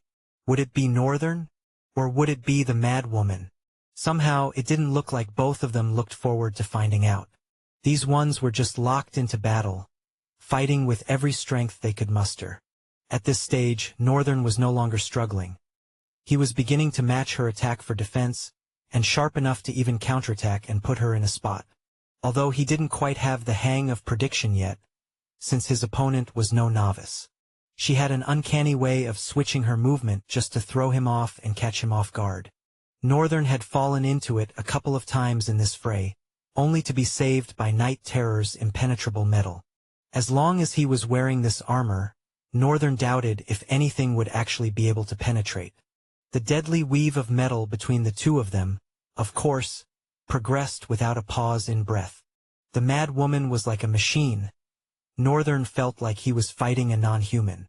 It made no sense. Her movements did not reduce, not even one bit. Northern had tried to press different advantages on her, but she was so skilled and intelligent that she would tightly bring herself out in ways that fathomed even him. He admired her battle intelligence and couldn't help but wonder how much she would have trained to get to where she was right now. Northern, in the middle of a life-and-death battle, couldn't help but once again realize the importance of hard work, time, and training. Up until now, he had experienced an enviable level of growth thanks to Formless. But in the end, the basics mattered, and he felt he needed to ingrain that in himself for as long as he could. Perhaps when the basics were integrated into his core, he would find Formless easier to use. He really hoped that would be the case. But first, he had to get past this battle. Finally, it was time to carry out his plan. As the woman's spear lashed at him from the side, Northern spun Jengar, blocking towards the side. But the force was so strong that he couldn't hold himself down. He felt the bones and skin on that entire side tremble and writhe with so much pain as he careened away from the woman. Fortunately, it was just the time that he needed space away from her. But the pain in his left arm was no joke. Northern groaned as he stood up. The lady, clad like a dark night, was slowly making her way towards him with the tip of her spear grazing the sandy ground. Northern slowly raised one hand and called out silently, with pride, "Black Lance!" Whoosh! All of a sudden, the air around the lady was threatened as a corporeal spear seemingly forged out of darkness appeared above Northern. He exhaled and tilted his head as he said, "Farewell." Then he swung his hand forward. The black lance whistled through the air, parting it as it made its way for the lady. The red light in the lady's visor brightened in an instant. No doubt even she was shocked. Black Lance was an incredibly powerful attack woven from chaos itself. Chapter 353. The Masochist, Part 1. The lady's single red eye narrowed as the black lance hurtled towards her. In a display of superhuman reflexes, she whirled her spear in a dizzying arc, deflecting the projectile with a powerful strike. However, not without sustaining powerful damage herself. As the invisible cut force of Black Lance exploded, she was heavily propelled away, flying through the air uncontrolled like a deflated balloon, the air whooshing out of her as she flew back uncontrollably. She landed with finesse, plunging her spear into the ground and using the friction to reduce her speed till she came to a halt. The red flare in her eyes seemed to gleam brighter for a moment. Then from afar, she stretched her hand forward. Northern narrowed his eyes. "It's coming." Just after he said so in his mind, a panel appeared before his eyes. "Do you want a copy talent? Erasure? B-class? For 500 talent fragments. Bah! It's affordable, so why not? Congratulations, you have copied talent. Erasure? B-class." Northern squinted his eyes. That's just it. He had expected to see something more because he thought this person would at least be a sage rank or an ascendant. Caladhel was a sage and so far so good. Call him lazy. He'd rather fight Caladhel and beat his ass than fight the young lady here. While he admired her level of intelligence, he rendered her too tough of an opponent to deal with. At the same time, he was grateful for their meeting today. However, he expected her to be more. She's not even a savant. That meant she would at most be a master. Seeing that the skill was fixed for 500 talent fragments. If she was any more, Northern wanted to believe that it would have cost more. It didn't hurt, but what the actual hell? A master is the strong. What would happen to her should she become a savant, a sage? Her strength would increase and so would her battle intelligence. Northern stared at her for a couple of seconds and sighed melancholically. Then he muttered to himself. It'd indeed be cruel to kill someone with so much potential. If they met in the future, she was just going to be a catalyst to his growth again. He fixed her a solemn look and said, "My lady, it ends here." Upon his speech, Northern activated his new ability which was not being affected by the lady's former activation of hers. "You have used talent ability. Lock." The lady suddenly trembled.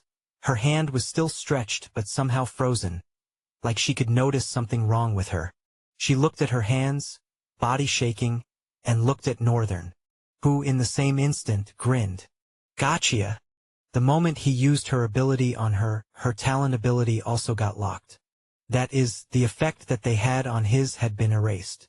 Now, all of his talent's abilities had returned and her erasure talent was being kept locked for the time being. Northern slowly walked towards her, saying, "Today, now, I will show you the difference between the two of us." He paused midway and looked at her. The next moment, however, Northern disappeared. The lady startled, staggering backwards, but Northern's voice reached her from behind. "Where do you think you are going?" His hand was already on her back. He marked the area with precision. Then, applying velocity dash on only his hands, they moved too fast for anyone to have known what happened, including us. All that followed was the Lady Dark Knight tumbling through the sand, rolling before coming to a slow stop. She tried to stand up, but Northern blitzed through the sand and kicked her at her side, throwing her into the air. He appeared right above instantaneously and slammed another kick into her. Before she landed on the ground, he was already on the ground, Jengar poised like he wanted to strike a golf ball. As she fell, he smacked his blade on her with its flat surface, causing her to yet fly away, but more diagonally this time. She fell and stayed on all fours for a while. The darkness that shrouded her was glitching, revealing her normal figure slightly. Blood drooled from her helmet, even though there was no demarcation for the mouth there. After garnering her strength and grounding her teeth on the pain, the lady slowly got up. But Northern was already walking towards her, his sword languidly swaying in one hand as he came closer. You moron. You were hiding your strength all the while. Northern chuckled and made a serious face. Hiding? Me? No, you locked my talent abilities. I never hid anything from you.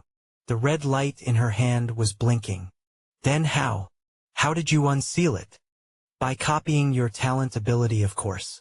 While your ability could lock talent ability, it couldn't lock attribute. And that black lance you deflected was actually an ability I have due to an attribute. Shut up. That's impossible. It's impossible for attributes to have abilities. Only talents do. Northern shrugged proudly. I am the definition of impossible. Anyways, because I was sure you'd think Black Lance was a talent ability, I decided to use it on you, knowing very well you'd try to use your talent ability. Then I'd actually see you use it and copy it. I think I might have missed it the first time you used it. The lady's legs were slightly trembling. It made no sense what the young boy before her was saying. But indeed her abilities were blocked. She had tried to use it multiple times, but it was to no avail. This guy, can he actually copy abilities? The armor of darkness at this point began to fade off her body, returning to the ground beneath her feet. Are you sure though? Not having that armor to protect you means you are going to get seriously hurt, he said to her. However, unlike what he'd expect, the woman's lips curled up. That vile expression returned to her face as she grinned. Northern. It's Northern, right? I love you. Please make me suffer. Northern felt his spit dry out. What? Chapter 354. The Masochist, Part 2. Northern almost took an instinctive step away from the lady. Is she deranged? He observed her for a couple of seconds, a pale look on his face. Then he shook his head and exhaled. Whatever. I'll just deal with her till she can't move again and leave this place. He twirled Jengar and, whoosh. He appeared in front of the lady with velocity dash, executing a flashing speed that made the lady widen her eyes. Her cheeks reddened so much. Northern swung Jengar from below, but she immediately spun her spear and brought it down to deflect. However, Northern's punch crunched into her exposed flank on the side. Her eyes widened yet again. Faint? She managed that one thought before blowing away, tumbling into the sand. Northern followed her immediately, landing in front of her and launching a kick onto her jaw. She rolled into the air, slammed on the ground, and still rolled away. Northern was there yet again. But in that instant, she suddenly disappeared and appeared before Northern, thrusting her sword at him with a wild grin on her face. However, the grin on her face faded when she saw what happened.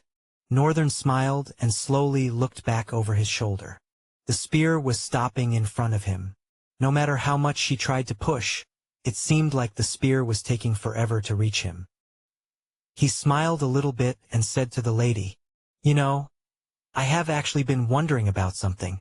The lady looked up and suddenly jumped away from Northern.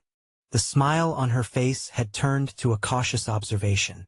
Northern continued, Your ability affected my limitless void. How? I didn't think I'd be able to use my attributes abilities, because my limitless void was out of touch for a while. But when I was eventually able to use it, I've been wondering, how the hell is it that I can't use it then? He looked up and around the air, squinted his eyes and looked at her. Is there like a barrier over this place? She immediately bug-eyed. The next second, however, she smiled. A sweet and solemn smile, lowering her head for a little bit. Her look for at least this second was so pure and genteel like a water lily. Then she said, I expect nothing less of the man that has captured my heart. Then she glanced up. The barrier is no ability of mine but an item that every emissary of darkness receives. Because we don't want to leave our traces. Northern looked at her and nodded. Is that what is interacting with my limitless void? Even now, he had to pour a lot of void essence to keep it on, which was not how it used to be before. The thing was meant to come on automatically the moment he sensed danger. Now, it felt so manual. Could it have been that when the barrier was cast it affected limitless void, hence weakening it and subjecting it to her erasure ability? To confirm, Northern used his lock ability on himself. In that instant he felt limitless void vanish. Taking the opportunity, as she sensed the difference in Northern's presence, the lady lunged forward, flashing across in a blink, but dove right into Northern's punch into her stomach. An explosion of air burst out from her back, ripping her clothes behind. Then she followed, flying away like an arrow shot from a bow, cutting through the air with unwavering purpose and incredible speed. Before she rolled on the ground and came to a stop, she expunged more blood this time. Her lower jaw was painted red. Northern looked at himself. I was right. The barrier is weakening limitless void. He dismissed the ability and immediately felt the return of the force. Only that it was taking more essence from him. Just when he was about to take a step forward, a panel appeared in front of him. Your void summon night terror is evolving. Northern froze. What they? He frowned in dark surprise. What is this monster doing to have gotten 1,000 soul fragments? Of course, he was well aware that night terror gained his soul fragments even from killing monsters. Thus, he truly hoped monsters were the only thing night terror was killing. Because he had been so preoccupied with what had been going on that he didn't think about night terror. Well, there was proof that he was fighting all monsters. That proof is the fact that Northern had not been asked if he wants to copy a talent. Which means night terror was not facing any humans.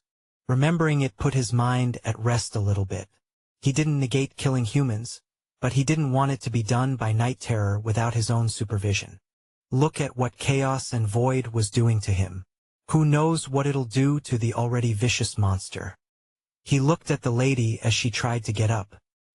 He vanished and appeared in front of her, pressing her head back to the ground with his feet. I am really short on time and want to return to Lothelowin because I have business there. So I will be straight with you. He paused and looked at her pitiful state. He felt nothing, no pity, no sympathy for her. After all, she was just about to kill me herself. Why should I waste any emotions? His thoughts beckoned. He continued, surrender and I'll spare your life. He began to feel the lady trying to stand up despite his feet pressing her down. Noticing the struggle, Northern narrowed his eyes and slammed a heavy kick into the lady, causing the entire ground to tremble. Even he did not expect such level of strength from himself. My strength has grown so much. At only nomad rank. He always knew drifters were referred to as superhuman, but this much? He was amazed at himself. Felt proud even. Then he looked at the lady who was eventually standing up. Her face was beaten and battered, covered in blood and bruises. Yet she still managed that expression and said, please don't stop. Defile me. Please make me suffer. I want to suffer in your hands. Chapter 355. Pledge of Service. This annoyed Northern and caused him to immediately lunge a kick at her hand, one that threw her into the air. She crashed into the ground far from him, but he used Shuanpa and was already walking towards her. He stopped after 2 steps, then looked down at the lady still trying to get up. A look of disgust plastered to his face. Who are you? No, what are you? Why are you like this? She trembled but stood to her knees and looked at Northern's face. Despite being beaten and bruised all over, her face still contorted into a beautiful smile. You made me like this, my love. I have never seen anyone so young and manly. I love you so much. I don't want to be killed by anyone but you. Please make me suffer. Do it to your satisfaction and kill me however you please. You can decide to do it slowly, tearing my limbs from limb while savoring the taste of my screams. Or you can burn me, and watch me while I cry in pain and proclaim my everlasting love for you. Northern's expression creased down in so much disbelief and stress. What exactly is this woman? The way she was acting was beginning to leave a bad taste in his mouth. He glanced down at her one more time and turned away from her. He wanted to walk away from her, but she hurriedly crawled and grabbed his leg, begging, please don't go. Don't go without inflicting more pain on me. Make me suffer more. Please don't let me live. I want to die by your hands. You are the most deserving man to take my life and make me suffer for the vile life I have lived. Northern caught glimpse of something in her last statement. His eyes illuminated blue light for a while. Then he turned to the lady and jerked his leg away from her grip. She stumbled away, groaning, bleeding as she tried to stand up to her knees again. Northern stopped as he walked away. Then his voice rang out. I am no saint. Neither am I an advocate for one. But nobody deserves to suffer for whatever vile life they've lived. At the very least, that decision is not theirs to make. Then he walked away. Somehow, his words comforted her so much that she remained silent for a while, her eyes almost closing as she looked down. Thickened gore leaked from her jaw, and even her vision was blurry and covered in blood. She slowly moved her hands and looked at her palms. For the first time in her entire life, she felt so much peace. Then she looked up at Northern, whose back went farther away from her. A grin curled up her lips. Indeed, I must get killed by you. It will be a very deserving and peaceful death for me. She suddenly stood up and began to run to him, staggering and coughing blood, calling his name. Sir Northern! Sir Northern! My lord Sir Northern!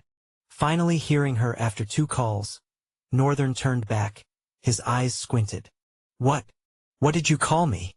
The lady finally arrived in front of him, heaving and coughing blood. She coughed a little more as she tried to speak but eventually was able to. I have finally decided. Northern narrowed his eyes, giving her a serious expression. She stood upright, took a few breaths, and with a trembling voice she started. I love you, Sir Northern. No, my lord. I love you so much. I have never met someone so young, beautiful, and with a pure heart like you. I want to stay by your side.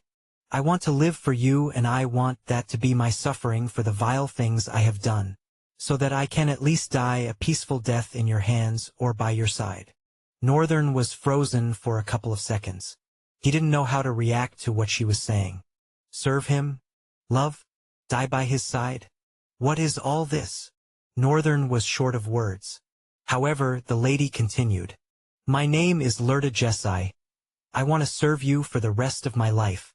In her mind, this is my only way to stay glued to him so that one day, I can make him kill me. Northern stared blankly at her for a few beats. Then came his voice. Aren't you a knight of Lewingard Empire, though? That's okay. As a prince of Riemgard, I don't think there will be a lot of problems. It will be rough at first, but eventually we'll work it out. Northern's expression was blank as she was speaking. He was silent for a couple of seconds, then he spoke. Prince of Riemgard, who? Jesai looked at him in the face. You. Northern looked back, then pointed at himself. Me? Yes. You. Her eyes slowly widened, her mouth too. Then she placed her hand over her mouth. Don't tell me you didn't grow up in the Imperium. Northern's brows creased into a frown. I grew up in the countryside, and I have once been accused of being the Prince of Lewingard. Now, you are accusing me of being the Prince of Riemgard. I get a lot of people are confused because I have white hair. No, this is not just that. Jesai cut his words short. Indeed, the white hair you have is only exclusive to the imperial family of Riemgard and Lewingard. However, those blue eyes of yours, I recognize them anywhere I go. Northern looked at her with a raised brow. The High Consort Lady Hinai. Northern frowned slightly. What about her? Jesai sighed and looked at him seriously. Her look was a bit funny with all the bruises and blood on her face. Here's the thing about Lewingard and Riemgard. Lewingard is a brother nation to Riemgard, although the history goes deeper than what we are told. The first emperor of Lewingard was the brother of the reigning emperor of Riemgard at the time. Both have white hair and red eyes. But over time, Lewingard Empire began to have hairs of ashen white while Riemgard sustained that snow white. It's quite easy to miss it because Riemgard imperial family do not show themselves in the affairs of the world. No one knows about them.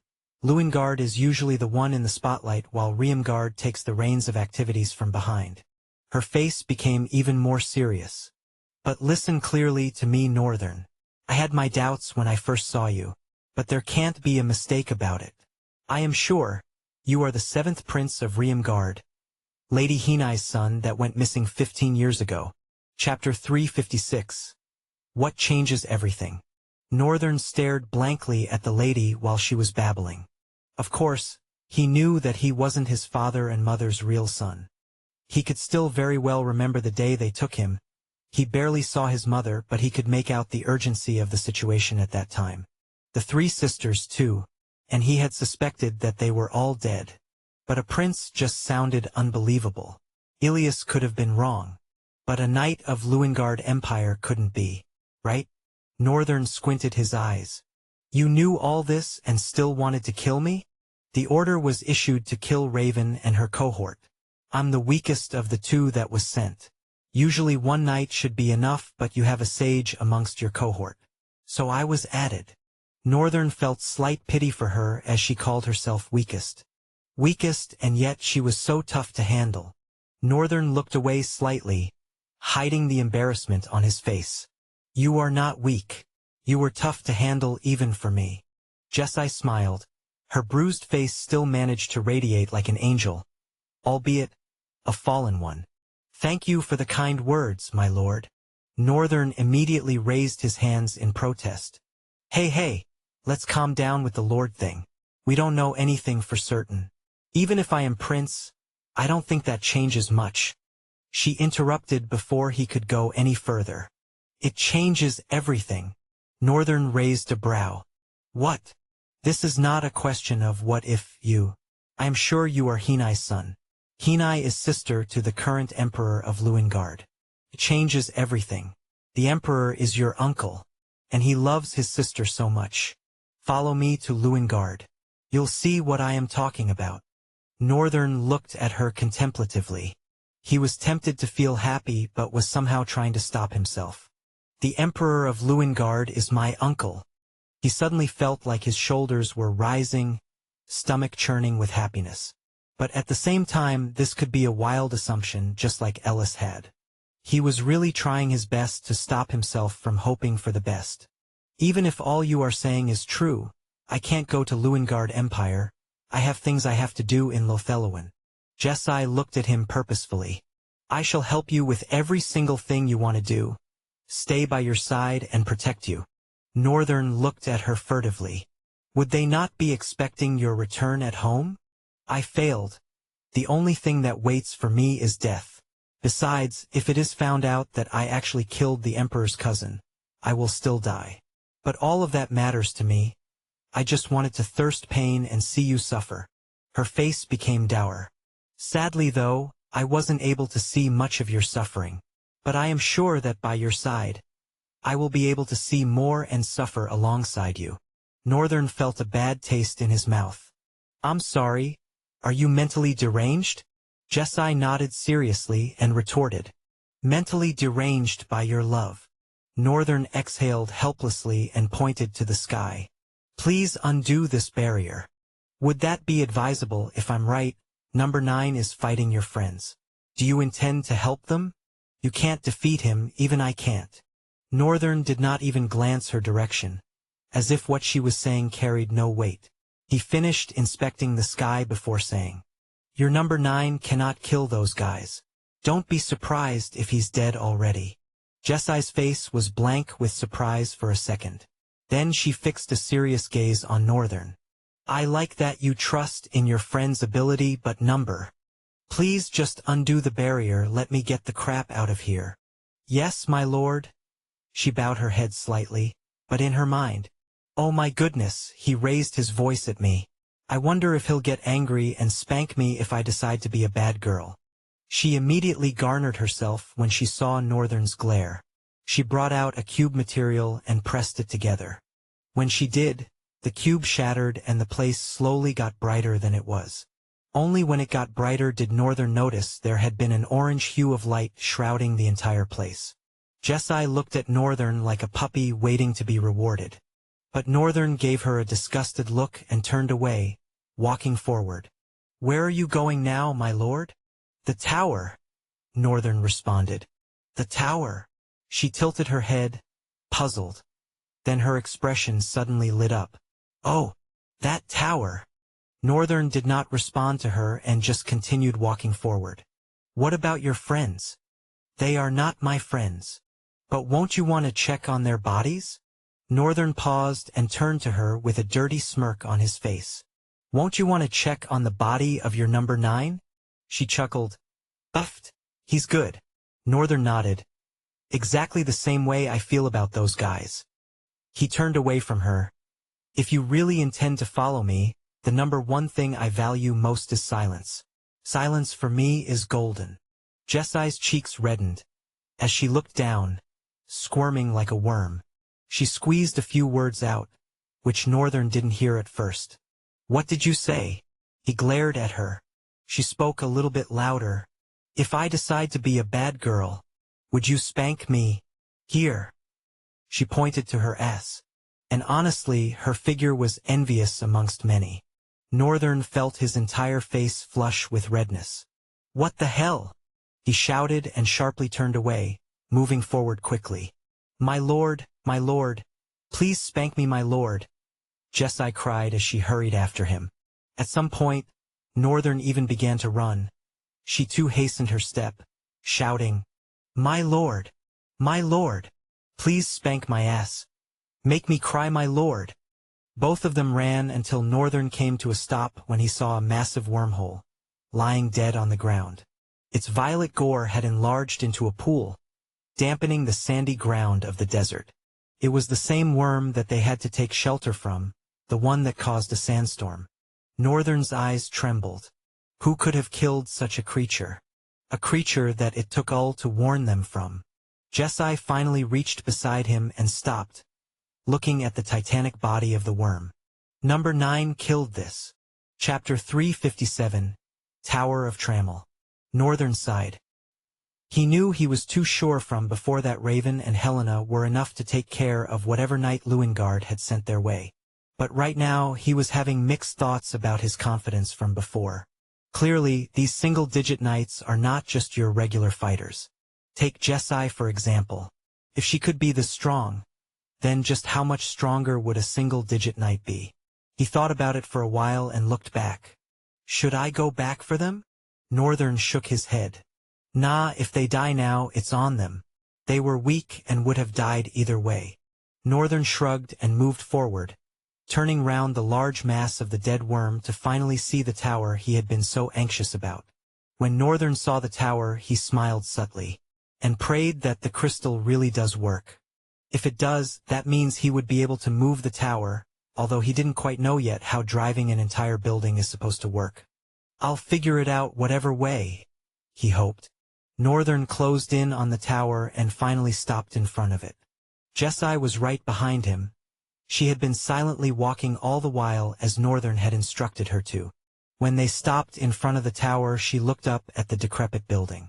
Northern gulped and walked into the building. As he approached, like a manor greeting its master, the doors opened. Even Jessai was shocked whilst she followed him inside.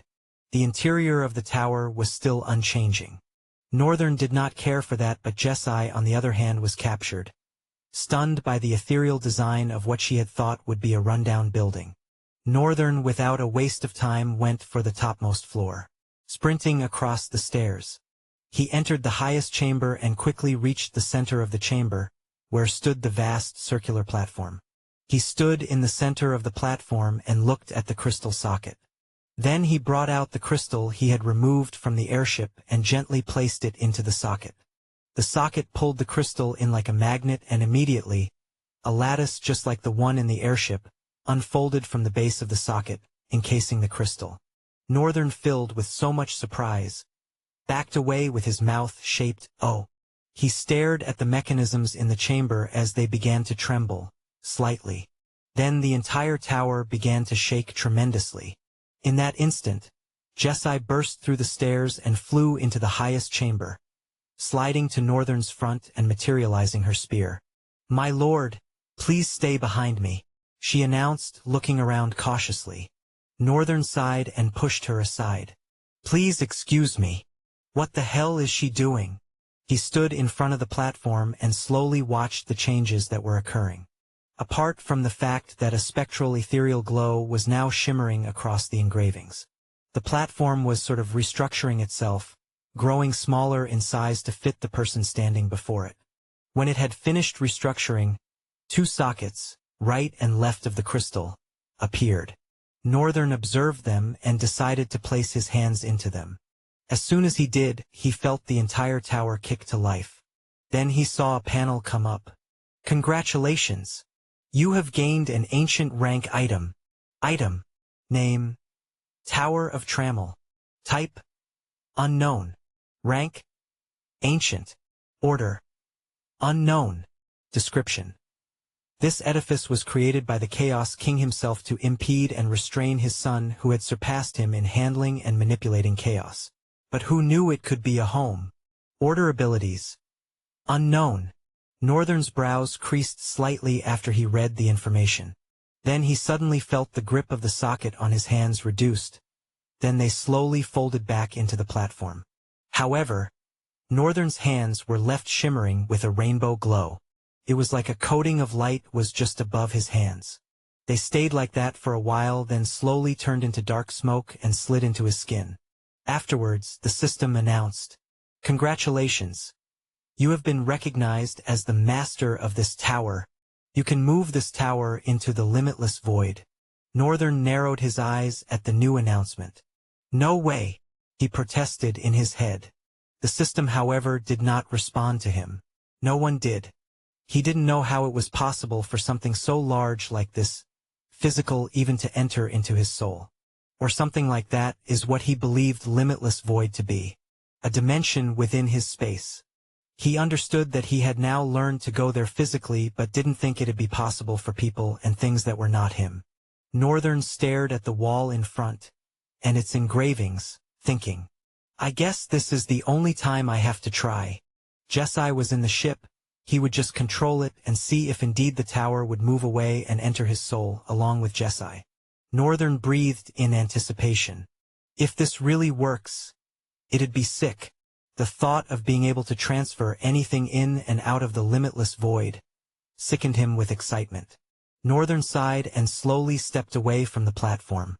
Then towards the wall where the engravings he was staring at were. There was a small platform for standing that stood just in front of the wall. Northern slowly climbed, and immediately, the lights began to shine bright. Northern could feel an energy, sort of comparable to an adrenaline boost, coursing through his body and converging at his fingertips. He didn't know how he knew what to do, but right now he just did. He raised his hands slightly up and could feel the tower tremble. Jesai, by the way, stared at him from behind, frozen in amazement as Northern took the invisible reins of this magnificent edifice and began to drive it. A rectangle projection played out before Northern's eyes. This was not the system, it was colored in gold and had a lot of markings of areas. But Northern could instantly tell what it was. Maybe because he had studied that of Lothellowan before, or because he was a lover of geography. He just could recognize immediately. And he muttered, "A map." Northern smiled at the projected map before his eyes and gleamed forward. The road going forward is going to be so easy. He moved one hand slightly up and the tower flashed out of the landscape. Chapter 358. Limitless Void. Northern felt it immediately. The tower appeared in the limitless void. It was like swallowing an inedible and feeling it settle into one's belly. Only this time, it was settling into his soul. It wasn't a so likely feeling, but it wasn't entirely distressing also. Northern slowly walked towards the wall of the chamber and slowly touched it. As he did, a demarcation began to open from the wall, forming a window that gave view to the scenery of limitless void he was in. Northern's gaze became distant, shock-ridden as he saw where he was at. It was a very familiar scene, one he couldn't ever forget. How could he forget those crimson mountains? How could he? This place. Northern looked out the window very well. The dark sky and red mountain backdrop.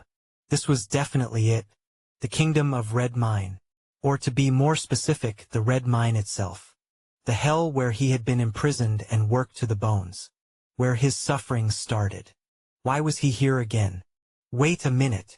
Northern hurried to the opposite side of the window where another one had opened. Far away, towards the dark horizon, he could see the silhouette of a colossal castle. Moreover, he could feel it. This undoubtedly is the limitless void. He was confused for a couple of seconds. Then he remembered what he had seen from the last rift he closed. He looked up. When he became the master of the tower, he wasn't just the master by name. Becoming the master of the tower meant that he now knew everything about the tower mechanism, the rooms and every secret location that existed in the tower. All of its information was in his head like a memory, passed from master to master. And therefore, he knew that there was a way to get to the top of the tower, outside it. He stood on the small platform where he controlled the tower movement from and slung his hand up a little bit. Immediately, the platform began to rise, lifting him to the roof. A part of the roof opened and the platform connected to it, transporting Northern to the open airspace of the tower while at the same time, forming a pillar within the chamber.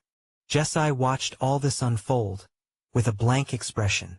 "He is awesome," she muttered to herself as Northern was raised to the roof. The top of the tower was like that of a castle. It was circular and very spacious. Northern stayed at one edge, where he could see the backdrop of the red mines. He wasn't mistaking it. It was indeed that unforgiving place. However, turning his head, Northern could see large white mountains, just next to the red mine mountains. It was like the mountain was transitioning from red to white. Then behind the white there was a silhouette of an even larger mountain that Northern couldn't really see because of its far distance. But he knew exactly what it was. This was, after all, his own soul. He knew what everything was. He scrunched up his eyes in that direction. The volcano landscape, the frozen landscape, the red mines. These are all the rifts I've been to.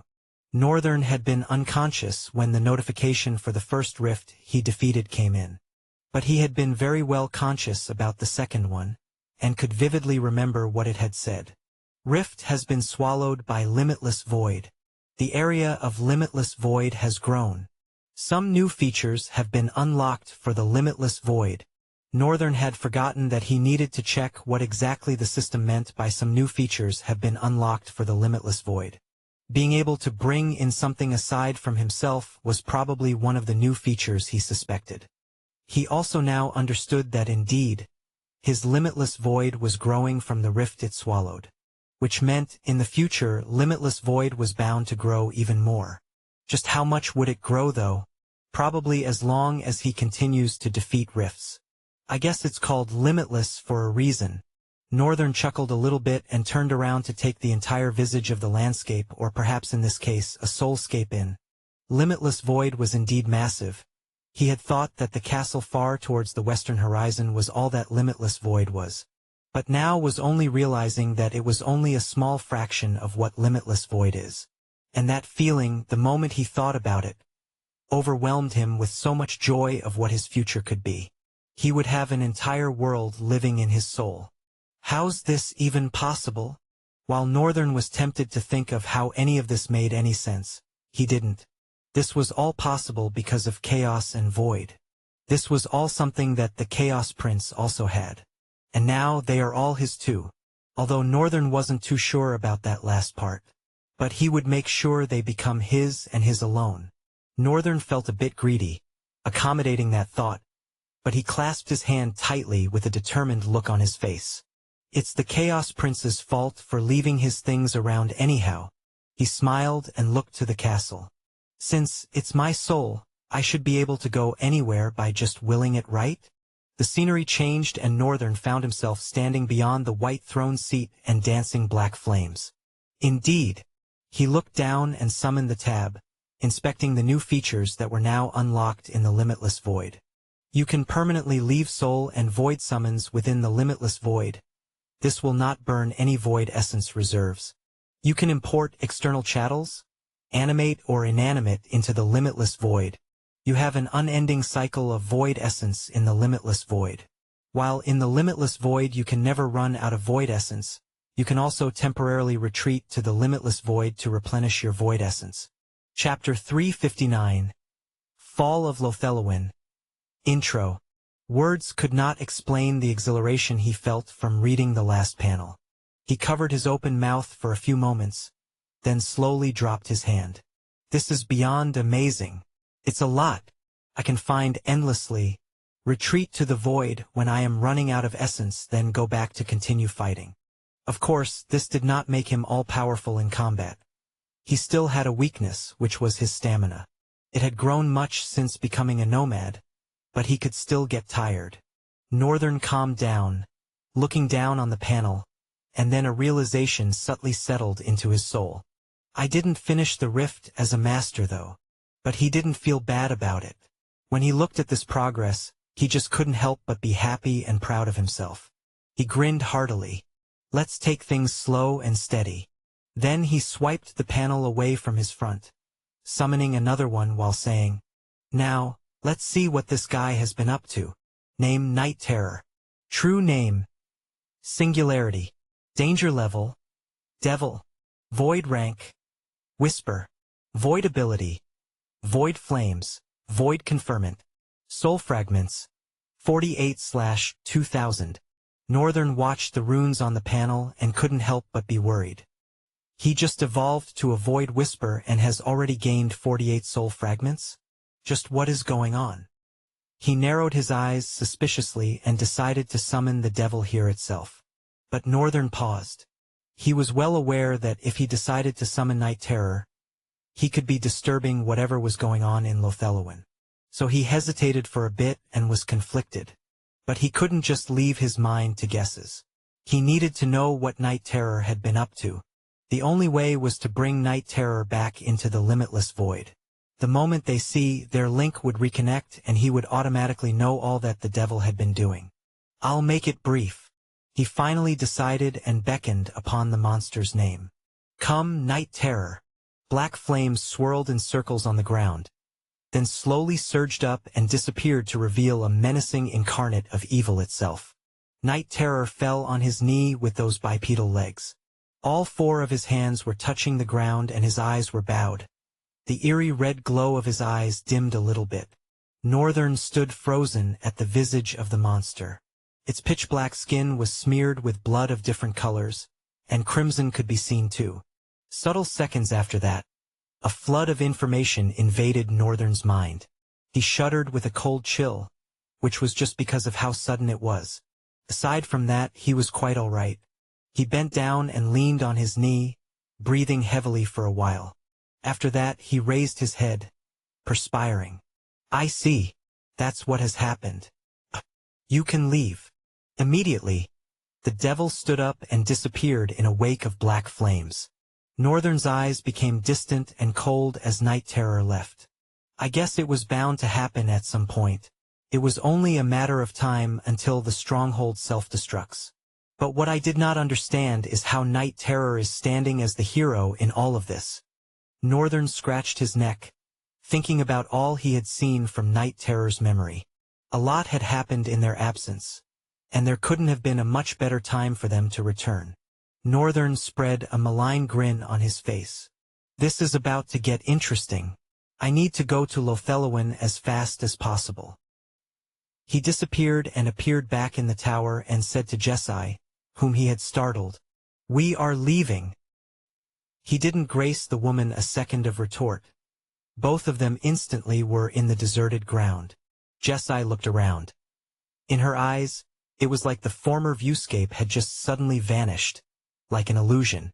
She placed her tired-looking eyes on Northern once more, internally fathoming how talented he must be to be able to do these things. She wasn't much familiar with drifters and was cursed as a forbidden one because of how useless her talent was. She didn't even know much about them and had lived with the dream of a drifter for a short while before it was taken from her by the cruelty of fate. So, right now, she couldn't properly tell what Northern's power is and how exactly he is able to do just what he did. She did feel like asking though, but her mouth was tightly shut. Northern looked at her and said, I intend to reach Lothellowen as fast as I can. I will definitely not hold you down in any way. But what about your friends? You don't need to worry about my friends. Yeah, I said they are not my friends. Don't worry about them and just let's go. Yes, my lord. Please yell at me more. She grinned naughtily as Northern turned away from her. The white-haired boy shifted a leg backward and let out a steamy breath through his mouth. Chaotic step. And velocity dash, he muttered. And, whoosh, suddenly, A blur of motion erupted from the boy's position. Streaks of azure light and color trailed behind him as he dashed forward with incredible speed. Jessie stood a bit frozen, trembling with so much fear and excitement, and her cheeks reddening. "He is even faster than when he fought me," her mind screamed. She looked at the trail that was left by Northern's already gone body and hugged herself tightly once again. "Oh my goodness! I think I will get obsessed with him." She eventually let go of herself and then breathed out, then started jogging forward. She maintained a pace of jog, steadily breathing in and out. Then suddenly, there was a burst of speed that dispelled air. Then she was next to Northern. Northern, who was running, turned to her with a dark frown on his face. This was by far the highest level of speed he had achieved, and the decision to combine both chaotic step and velocity dash had just been instantaneous. He never expected that she would actually catch up with him. And there she was, smiling smugly at him as she ran at his pace. Chapter 360. The Boy in Distress. A young boy, lithe in size, slightly tall with disheveled black hair, streaked along the blurring trees. He was heaving and panting, buckets of sweat streaming down his face. Despite his tiresome expression, his eyes were locked onto the front with a mature light of resolve glinting in them. The boy's step did not waver, nor did his speed reduce for a single second. He kept running and running with a focused gaze. Trailing his steps to the back, multiple muscled monsters with bull heads were desperately running after him. Armed with crude, decrepit axes and warhammers, each of their steps caused the earth to tremble with fear. They growled and huffed like rabid cows, running with a frenzied speed that lurched only at the determination to catch the boy running in front. The chase went on for a while, the boy displaying a handsome skill at maneuvering his way through the forest. He leaped onto branches like he had springs in his legs, swung from branch to branch like he was born and raised in the jungle. Sometimes, it looked like the branches themselves were eager to catch him. He gritted his teeth and beckoned in his thoughts. Damn it! Why did Sir Dark Terror have to disappear at a time like this? Damn! North asked me to be strong by the time he comes back, and yet this is how far I have improved. Running away. Yet again. He suddenly landed on the ground and swiftly turned to the direction of the incoming monsters. A silver, extremely curved dagger sparkled into his hands as he turned, and his eyes shimmered with a dangerous light in them. He gritted his teeth and grounded his trembling feet. I can't keep running away forever. He crossed his hands in front of his face. One hand was holding the dagger, his free hand was slightly opened. Then he fixed his gaze solely to the front. As the monsters came into view, he leaped to the front, flying towards the monster's ox-like head. Then he dropped and plunged his dagger into its eyes with a loud shout, grabbing the curved horns immediately as the monster thrashed around. The boy held on tightly and continued to stab the monster's eyes multiple times. He stabbed and stabbed, along with so many cries and shouts until the monster eventually stopped and dropped to its knees. Then the boy rolled away, but he immediately stood up and got into stance. He still had 4 other foes to fight after all. He glared and snarled at them as they did at him. Both combatants, one monstrous, the other humane, circled each other in a primitive way. The boy's frail dark eyes were locked on the monsters as he maintained a low stance and carefully circled them as they did to him. Then there was a slight pause, one that came with a strange howling of the forest.